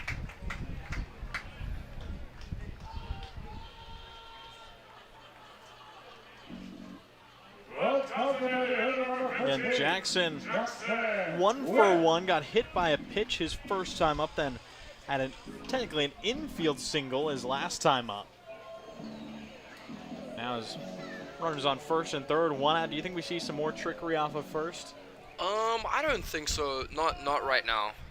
Jalen, obviously a catcher, not a plus runner, and you've got a guy who, you know, is expected to hit the ball pretty hard here at home plate. So I'd imagine. Ooh, good play there. Good glove out of Cleaver behind the plate. Got the throw down to first, but Kennedy back in time, has to shake out the dirt in his pants. Yeah, as you do. Yeah, no, I mean, I think Jackson's going to be swinging away here, trying to hit something real hard. Hopefully as far as he can in center field, cash in a run. Only seen one ball go out over the center field fence this summer at Borleske Stadium. It was Sam Kane who gave one a ride out to dead center right above the Wild Horse Resort and Casino sign out there beyond center field. Everything else has been pulled to left mostly, and we've seen a couple go out on the right side. Miller kicks and fires, misses down low to the big 6'5" two-way player. 3-0 count. And Keegan Kelly waiting on deck, potentially with a bases loaded situation. I'd love to see Jackson have the green light here in 3-0 count. Let's see. See if he gets a strike from Miller first. It is going to be at the knees, just a bit low, and a good eye from Went. He will walk and gets on base for the 3rd time today, and that brings up Kelly.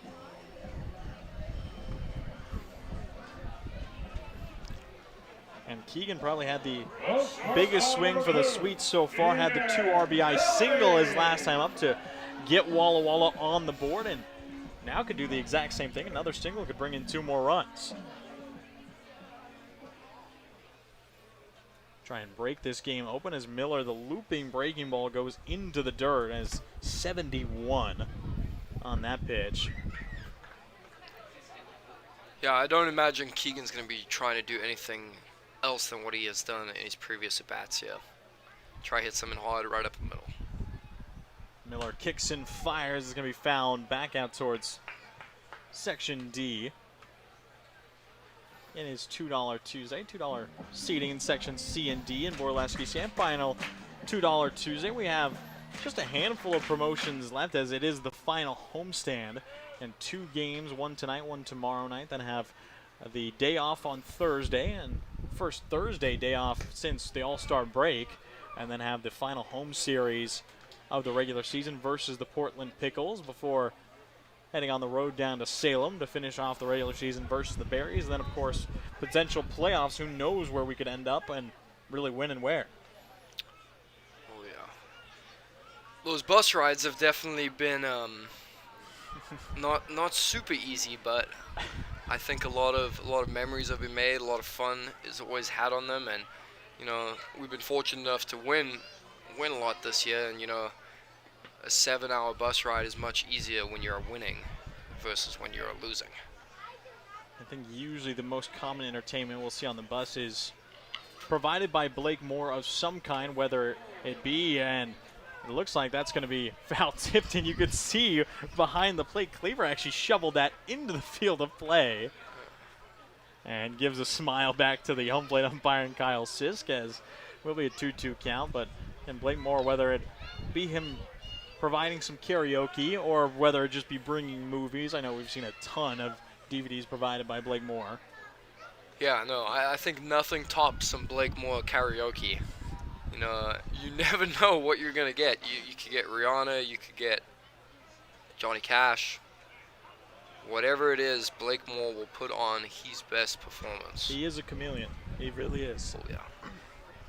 We did see our first karaoke performance on the bus from Portland out of head coach Leo Rivera. Gave us a couple lines. Yeah, no, I think that was definitely a little exciting for the guys. I didn't think "Baby Baby" by Justin Bieber was going to pull Leo out of his shell, but I guess now that we've got his taste, maybe we can convince him to join in a little bit more. Yeah, some more JB.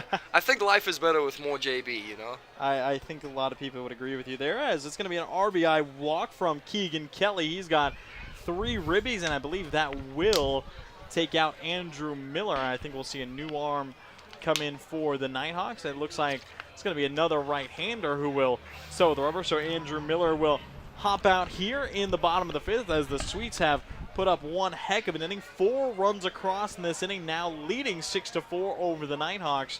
We'll be right back. Hey, your homework done? Yep.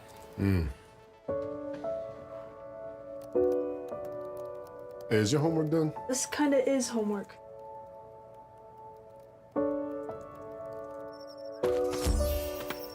So, what do you think? I'm so proud of you. Can I play some more? Is all your work done? Washington's Lottery is a proud partner in the goal to promote college and career training. Each time you play, you're helping students statewide.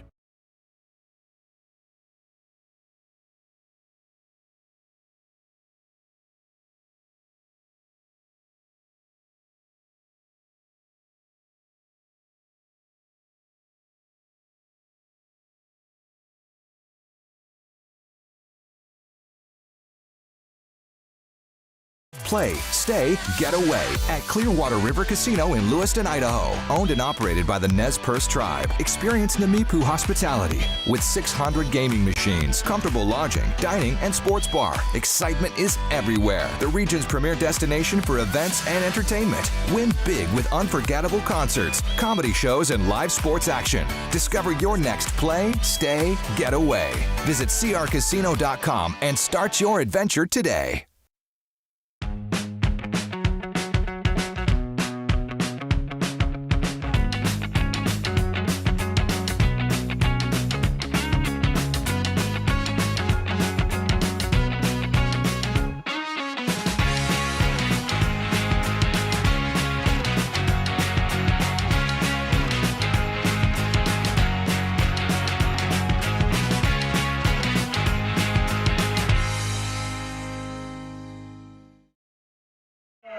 Back in the bottom of the fifth, the new arm stepping in is another right-hander out of Clark College. It's Jack Peterson who will step in, and out of Buckley, Washington.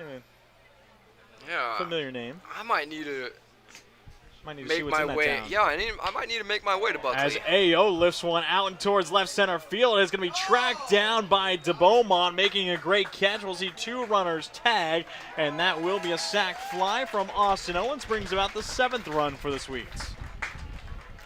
Real good swing by Austin there. Just about 2 days late. If he's taking that swing at Portland, he might be trotting the bases. Yeah, we saw back on Sunday a great game all around to close out the series. 15-9 was the victory. A 3-homer game for the Sweets, including one from yourself, Buck. It was your first homer of the summer. I believe some guy saying it was your first homer of your collegiate career. No, they were just teasing. Just teasing. Yeah, you know, I don't homer so often. I plan on homering quite a lot next year. So, you know, if you have bets to take, say I'm gonna homer a lot next year. That's my plan.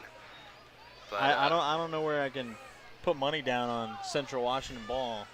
Yeah, I don't know. Well, we might have to find a way. But I'm looking forward to see. It is your final year of eligibility, correct, at Central? Yes, sir. Yes, sir. One lost ride with the Wildcats. Kelly move up to second on the stolen base, so moves his way into scoring position.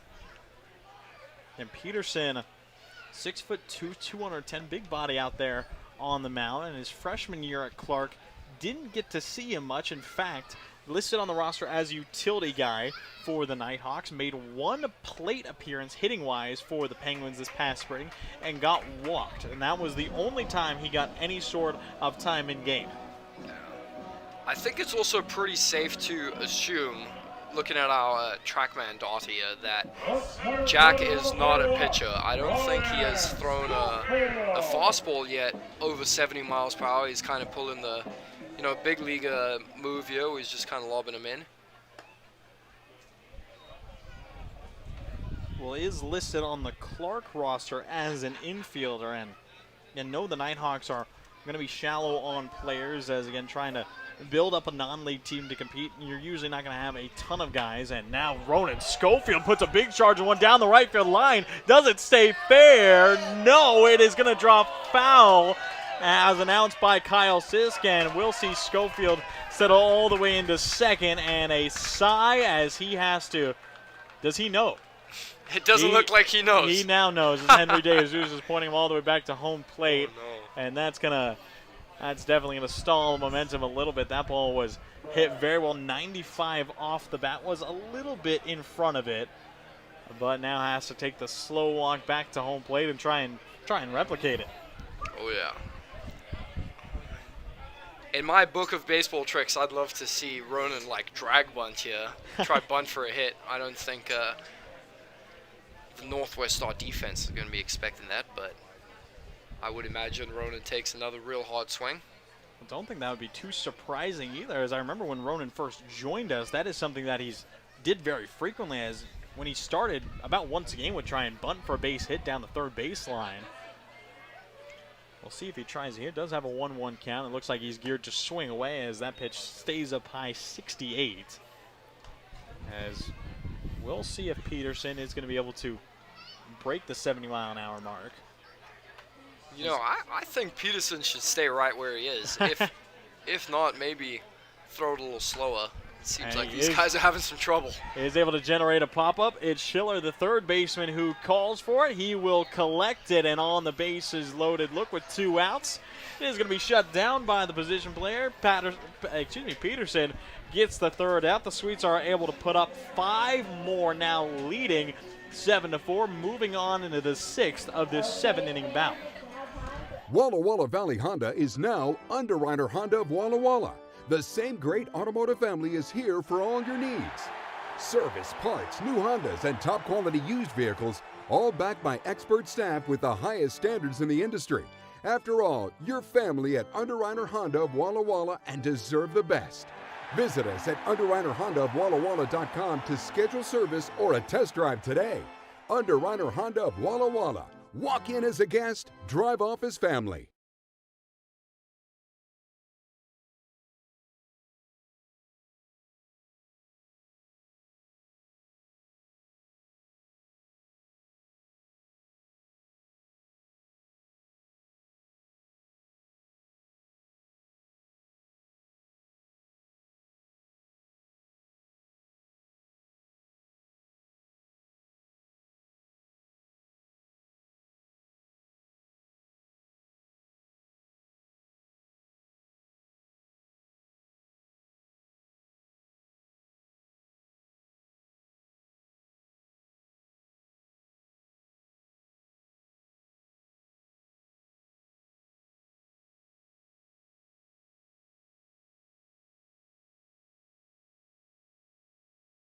Hey, your homework done? Yep.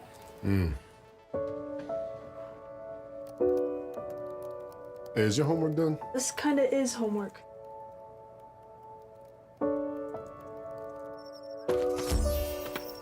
So, what do you think? I'm so proud of you. Can I play some more? Is all your work done? Washington's Lottery is a proud partner in the goal to promote college and career training. Each time you play, you're helping students statewide. Well, on the top of the 6th, a new battery steps out for the Sweets, seeing Bryce Chambers make his first appearance in a Sweets uniform out on the mound, and Belcher getting his first appearance behind the plate. Yeah, super exciting. Like we spoke about earlier, both of these guys, honestly, see them on the field. For Bryce, it's nice to see him healthy again, throwing on the mound, and for Ethan back there, this is awesome. You know, he's been working hard the whole summer, and very excited to watch him play. And Belcher, Walla Walla Community College, and Bryce Chambers, former Wazoo Cougar, believe committed to play Houston Christian next spring. Had himself a big career last spring with Wazoo. Had tied for the team lead in appearances with Washington State, all out of the bullpen. A good relief guy, had 22 strikeouts across his 28 innings. Kicks and deals the 2-1. It's going to be flared foul as the count will even up. I knew he was a anticipated guy to come in. Obviously, seen a good chunk of Wazoo guys come into play here in Walla Walla, staying on the same side of Eastern Washington, coming down from Pullman, and know that a lot of fans here around Walla Walla, as I believe it's going to be a ring up. Thought it might have caught a piece of the bat, and it squeezed by Belcher, but you're going to see the ring up motion from Sis. Regardless, it's a strikeout. Well, first baseman number 3, Wyatt Brennan.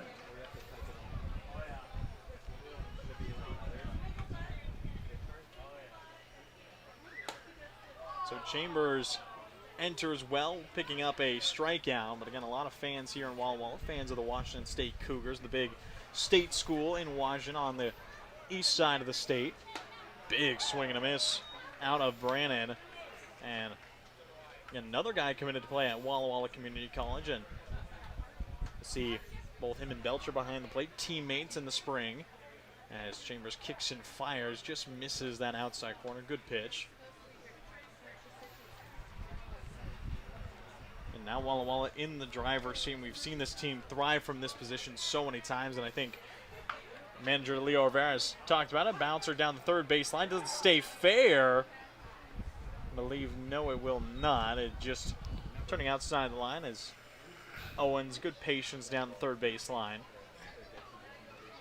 Manager Leo Rivera has always talked about scoring in the first inning, and it's always interesting talking to Leo. I don't know if you know this, Buck. You know, I do my pregame interview very frequently, and that's always usually have Leo once per series. And every time I talk to him, I try and ask him what's going to be the approach for this team coming into this game. Try and, you know, make it a little bit more nuanced depending on the opponent. And I get the same response every time. Score first, lead after the first inning, and keep it there.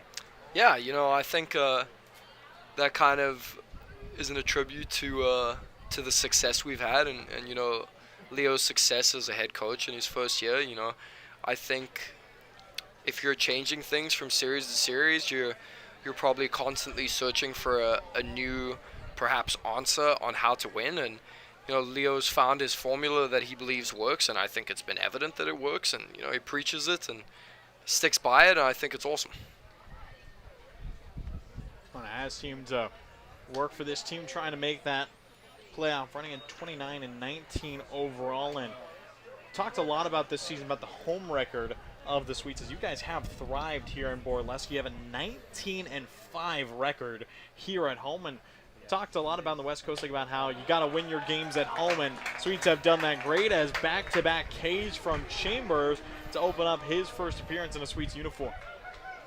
Yeah, I think we've taken a lot of pride about playing at home this season, and something I also can't help but mention is I nearly feel like we have a little bit of a home field advantage, just because we're used to the shadows we often see for the first sometimes 5 or 6 innings, you know, when the game starts, and you see a lot of teams come in here, and you know, we've had a lot of good starting pitching, but the teams struggle for the first 5 or 6 innings, purely, I think, because of how difficult it is to see the baseball. And I can kind of recall back to prior summers when playing here for the first time, and you know, it's no joke. It is not easy to see the baseball when you're not used to it here at Borleske.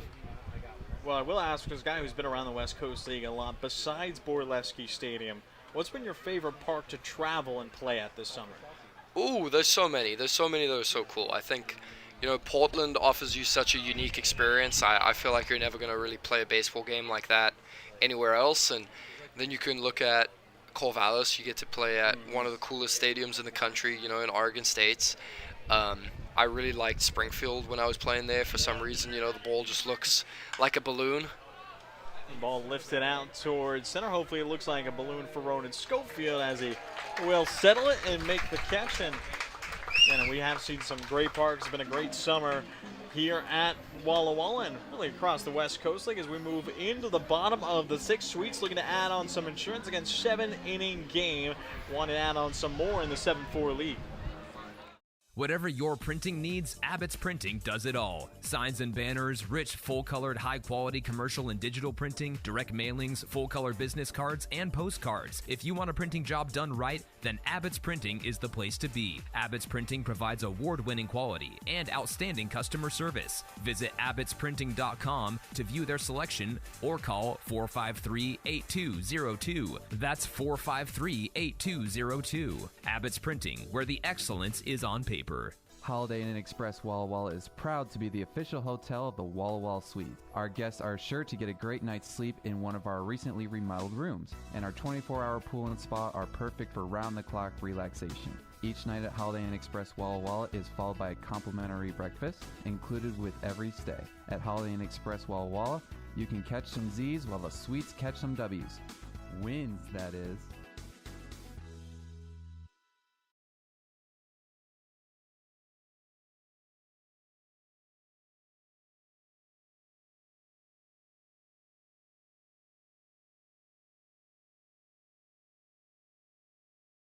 Hey, your homework done? Yep. Hey, is your homework done? This kinda is homework.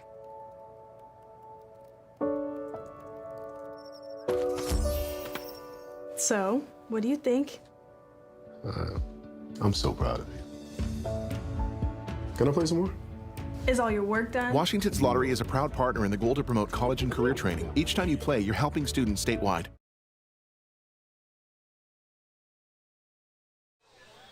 So into the bottom of the 6th, we're going to see another new arm from the Nighthawks, and it is Carter Wissenhunt, 6'2" right-hander, also out of Clark.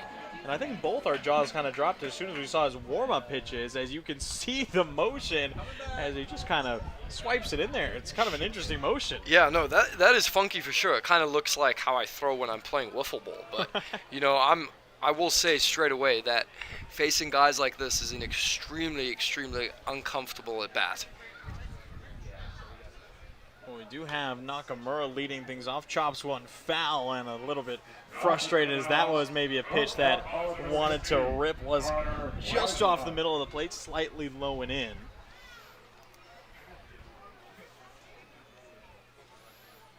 It doesn't look like he puts too much effort into the way he throws the ball, just kind of lets the arm guide its way through. Interested to see kind of the velo when he really ramps up the heater. That pitch came in at 71. Yeah, I'm very excited to speak to the guys after the game about facing this guy. I do not imagine it looks very pretty up there. Pitch misses out, and not continuing to try and fight back in this AB. Logan a single up the middle as last time. It was just a sharp worm burner out into center field. Another pitch on the way. He's going to send it out towards left, fading out towards DeBeaumont. He'll be under it and collect for the first. It doesn't look like that pitch moving much from the low 70s. And it will bring up Hawson for the second time.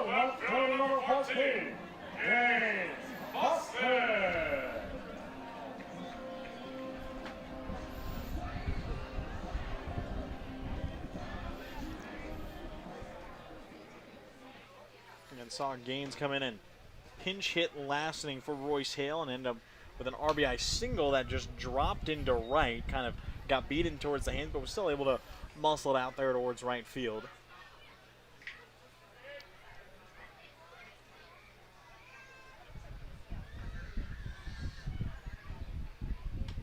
Another pitch just swiping outside, and still not seeing the velo increase all too much as we check in on some scores across the West Coast League. Portland leading Bend out in Vince Ganna Stadium 3-2. The Pickles trying to hunt themselves a playoff spot. Victoria leading Port Angeles in a 6-0 shutout. Bellingham are in their north-south clash versus the Berries, leading 11-6. Wenatchee, number 1 team in the West Coast League, 7-1 up versus Kelowna. Edmonton and Kamloops going head-to-head. North Paws leading 8-1 there. Corvallis with a 7-2 lead over the Raptors. The Knights also trying to secure themselves a playoff spot. And the Springfield Drifters with a 10-5 lead in the Orchard versus the Pippins. And the Drifters just fired up such a late streak in the second half, and they have been just such a sneaky team who have really just come out of nowhere and been a playoff threat. Yeah, they've, as Gaines get hit. As that pitch catches the elbow guard quite clean at 73. Tried to turn out of the way, but just ran a little too far up inside. Don't think he's going to be too upset about it. No.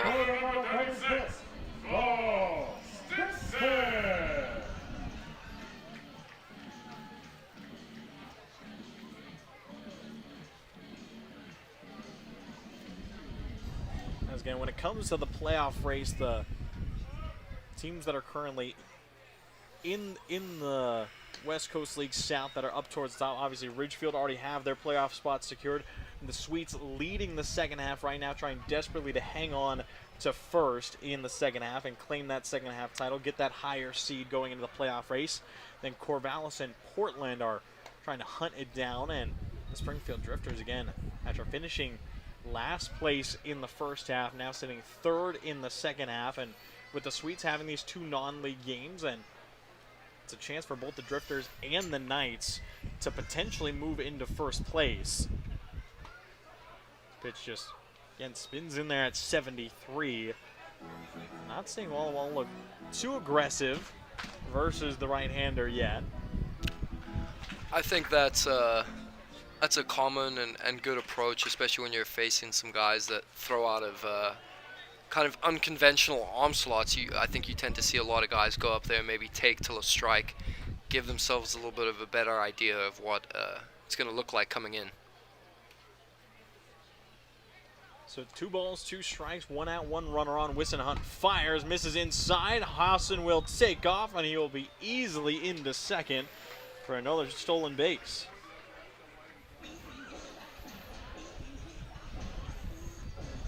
We have seen Gaines really do well on the base paths, as we have seen, you know, kind of the bat fluctuate all summer long. But when he gets on to first base, he's not afraid to try and run it on the bases. This ball is going to get away from Cleaver. Gaines moves up to third as Stinson just jogs up to first. And knowing Stinson's speed, I would be kind of surprised to not see him take off for second here. Yeah, no, I 100% agree with you. I definitely think he's going to get in motion here pretty soon. And this is a super exciting at-bat here, getting to see Ethan taking AB. And I'd love to be in the dugout right now. I'm sure the guys are very excited to see him take his first AB of the game.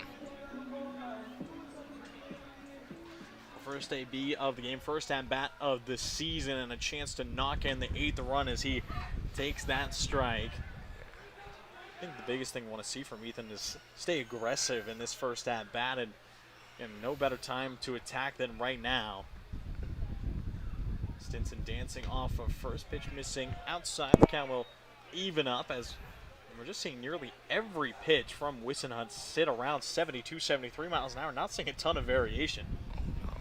Well, I'm glad, selfishly, I'm glad he's not throwing much harder from down there, because I do not think it would be very easy to hit. I think it's difficult as it is, and I feel for Ethan, you know, taking his first at bat in honestly a while, I think since high school baseball, and he has to face a guy kind of throwing from his hip. But let's see what he does here. 2-1 delivery, misses down low, and Belcher gets up 3-1 in the count, and would love to see a green light swing and just trying to tee off on anything in the zone. As Wissenhunt comes set, kicks, deals, misses outside, and Ethan will get a called strike, and seeing clear description as that looked like it missed nearly a foot outside, and TrackMan showing it missing at least 8 inches off the plate, and the count will continue. Stinson takes off, and now Belcher is going to get rung up at 67 on that pitch, and that ball looked like it missed down low, and that is one of the toughest at-bats you will see in a debut. Wow. I feel incredibly bad. Come on, Kyle. We got to give our guy Jackson some help there, especially he's catching for you, protecting you back there. That sucks. According to TrackMan, that first ball outside, again, looked like it missed by about 8 or 9 inches off the plate, and then the strikeout pitch was about a ball under the zone. So now 2 outs, and lineup has to keep moving, and it's going to be Jackson Went who will avenge Belcher, and he's going to knock both in with a single, just 98 right back up the middle, and the lead extends to 9-4 for the Sweets.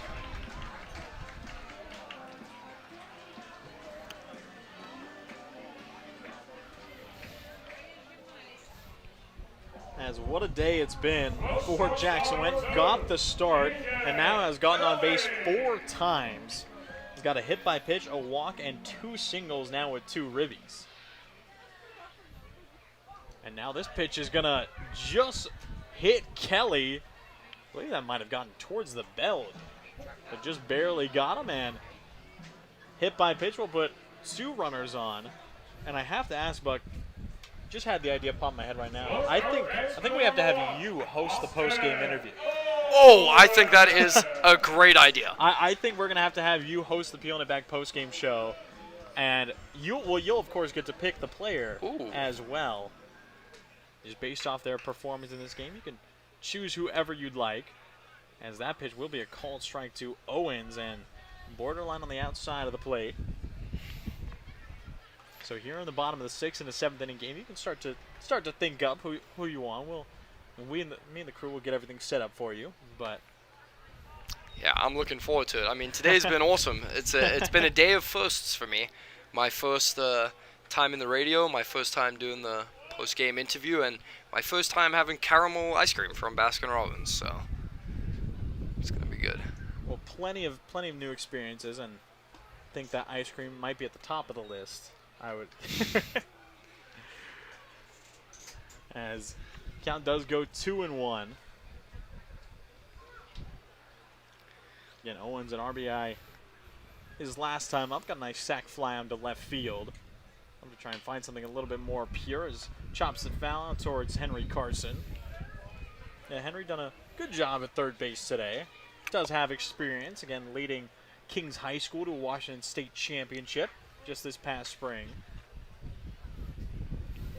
Yeah, Henry's been great, but, you know, I was just thinking, you know, Austin's also had an in-the-park home run this season. He has. How often do you see 2 in-the-park home runs in the same college season?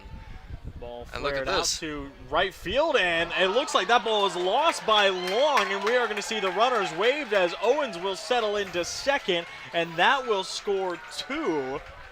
As just a big mistake out there in right field from Jacob Long. Don't know if that was miscommunication or if he just lost it. Yeah, to me it kind of looked like both the outfielders were struggling to see the ball. Kind of in this twilight time, it's not very easy to pick it up off the bat, but yeah, it would have been funny if that went another 20 feet and Austin trotted around the bases, but I'm sure he'll be just fine with the double. So 11-4 now for the Sweets. We talked about adding on some insurance and have indeed as pitch misses inside. Lineup card flipping back over to Cole Rogers.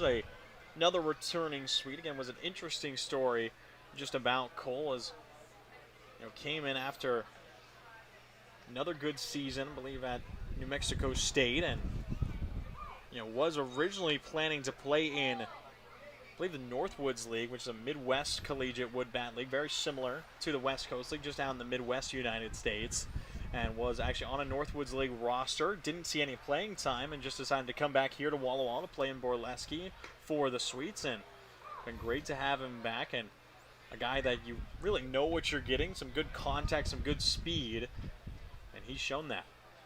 Yeah, to my knowledge, Cole was going to go to that Northwoods team, and it was kind of hooked up by his coaches at New Mexico State. But I think with him entering the transfer portal and transferring to San Francisco, those plans kind of fell through. And you see that more often than you think you would among college summer ball. But super happy to have Cole in a Sweets jersey, and I get to live with Cole and Royce, and with Ray and Ellie, they supply us with everything we need. Cole likes to joke about the matchup.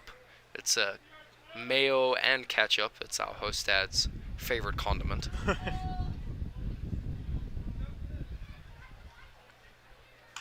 As Cole's going to flare one into right field. That ball looks like it will get down. That it will. We're going to see the green light given to Owens. The throw is going to be way over the head of Cleaver. Rogers will move up to second, and he's going to be gunning for third as Cleaver took a little while to get it, and Rogers will be in there safely.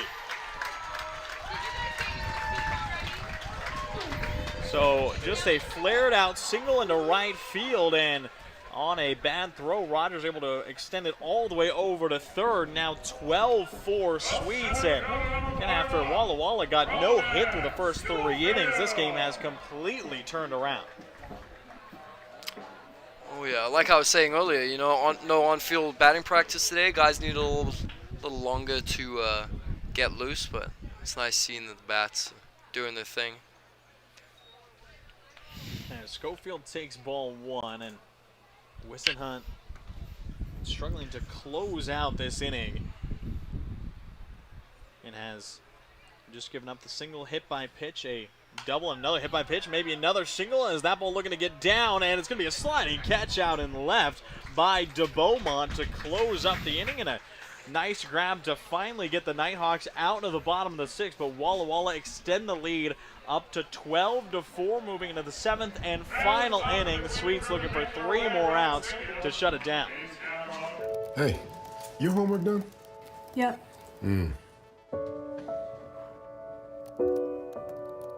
Hey, is your homework done? This kind of is homework.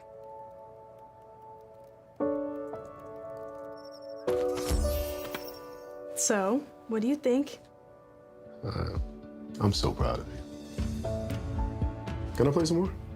Is all your work done? Washington's Lottery is a proud partner in the goal to promote college and career training. Each time you play, you're helping students statewide.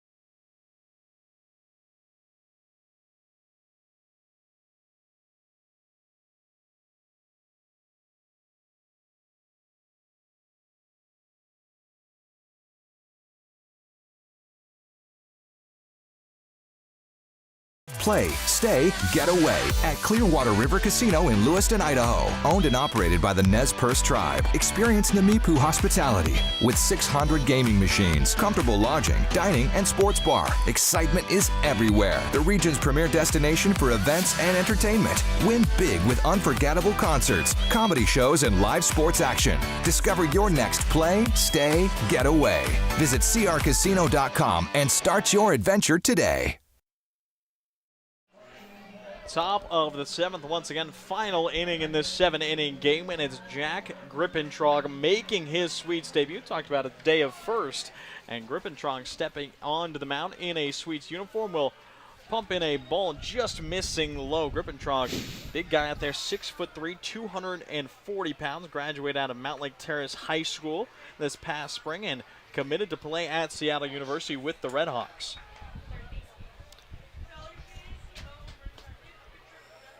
Yeah, it's cool to see Jack come in, and the guys have quickly nicknamed him Sofa Tuna in remembrance of our original Big Tuna. Yeah, Big and then Carson McKinney. We got Jackson Wentu came in, and he was then known as Evo Tuna. And now we have Sofa Tuna. So we're collecting the tunas, and it's cool to see young Grippentrog doing his thing. Kicks and fires a 3-1. It's going to be a grounder out towards Kelly. Takes a wicked hop off the left shoulder, and it looks like that might have gotten him up towards the collarbone, and Keegan down to a knee out by second base, and immediately manager Leo Rivera will jog out and go check on the shortstop. It looks like Sophia Rave, the Sweets athletic trainer, will jump out. They're going to go check on him as well, as the last thing you want is to face an injury in a non-league game, and did it get him up towards the face? Yeah, that's kind of what it's looking like, and I think that's the hurry to get Sophia there. I fear that it may have hit him in the lip or maybe the nose. He's got to be bleeding if he's looking like he's coming off the field that quickly. Yeah, it looked like kind of wiping away his nose. Yeah, it looked like that. I obviously took a wicked hop. Thought it got him more up towards the shoulder, but it looked like went a little bit further north. As, of course, does seem to be okay walking off on his own weight, and it looks like Gaines Hawson jogging in from left. We could very well see Gaines join the infield and someone go out in left potentially. We'll have to see what manager Leo Rivera calls it, but again, a very tough hop. Again, late in the game, I heard the name BC. Do we see Brandon Cabrera hop in the outfield? I'm seeing the dugout's getting energized, Buck. It's got to be BC. Looks like he shied away from taking his at-bat. Maybe we see him tomorrow, but... Is that him? Let's see him go. That's BC. Look at him. Assistant and hitting coach Brandon Cabrera jogging out into left field to take over. So Gaines Hawson moves in to the infield. And I don't know where Gaines' win is. It looks like the Sweets are currently without a third baseman. And it looks like Surfer Tuna getting set to go. Gaines is not back out on the field as was getting a glove change. So Gaines moves in on the infield. Brandon Cabrera out there in left. And BC, not far from his college career, just finished up his playing career at Gonzaga this past spring, where he got his master's degree and, of course, has become a coach. Ground ball back over towards the shortstop and makes the play over Austin Owens. Back in his familiar spot, makes a great play. Super good play there by Austin. And Naley, you know, the baseball gods usually say that the ball finds the new guy. And, you know, it was trying real hard to find Coach BC out there, but, you know, Austin is not going to let that happen, at least for now. From BC, a guy unsure of the way he played back in his playing career. Not sure if you can enlighten us about it, but I believe he was a good contact hitter.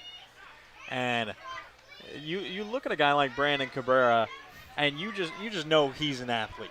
Oh, yeah. BC, I got to play against BC my freshman year of college. He would have been a sophomore at Umpqua, and he was a tremendous player. Very, very good runner. Ball lifted out to cut to the grass, and Cole Rogers will make the catch for round number 2. Like you said, good contact skills. Just a tough out type of guy that you did not want to play against. And I also know that when he moved on to LC State, he saw a little bit of a power surge. I think he hit maybe just over 10 home runs his junior year there. So, you know, he's definitely got some pop, but we'll never admit that to him. Again, at Lewis and Clark State, that's how he met head coach Leo Cabrera and how those two first connected and were able to stay in touch, and now coaching alongside one another, as BC was one of the first guys that Leo brought onto the staff to help coach the Sweets, and just build a young coaching staff. As good swing and a miss generated by Griffin Trung, and final out for the Nighthawks, trying to keep this game alive. And again, the sky has darkened. The lights are out, and you could see a blood-red moon just beyond the horizon over center field. As Griffin Trung now up 1-2 and can pump that fastball up to 90. And just a big body with some big velocity. Kicks and deals the 1-2. Gets the swing and a miss out of Cliver, and that will do it. And a good bit of bend to that pitch, and Griffin Trung sets down the final out through by way of the K to make his debut. And the Sweets, with a big comeback victory, trailed 0-4 and were able to take it 12-4. What a surge. Yeah, we've seen the offense really thrive, and saw it be it was a bit of a quieter offensive night, and it seemed like kind of going throughout the vibe of tonight, I don't think would have expected the Sweets to kind of put up 12. No, and I mean, that just shows the team that we've been this summer. You know, we just quietly put up 12 runs there, and like you said, it didn't even feel like we put up 12. You know, hopefully we keep doing that, keep it rolling through this weekend, and then keep it rolling into some playoff baseball.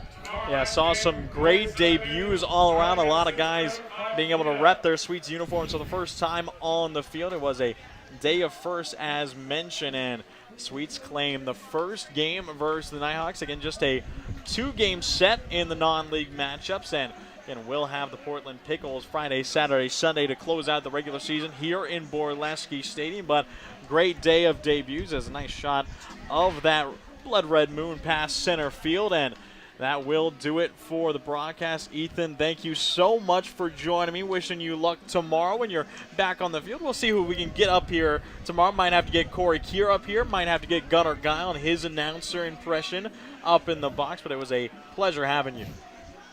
Yeah, thank you very much. And, you know, once again, I'm super grateful to the Sweets staff for having me here this summer. You know, I'm grateful for my host family. We all are. And, you know, go Sweets. Thank you. And your final score once again tonight, 12 for the Sweets, 4 on the way of the Nighthawks. Thank you for joining us on the Sweets Digital Network. I've been Brad Whitman alongside Ethan Buckley. We'll see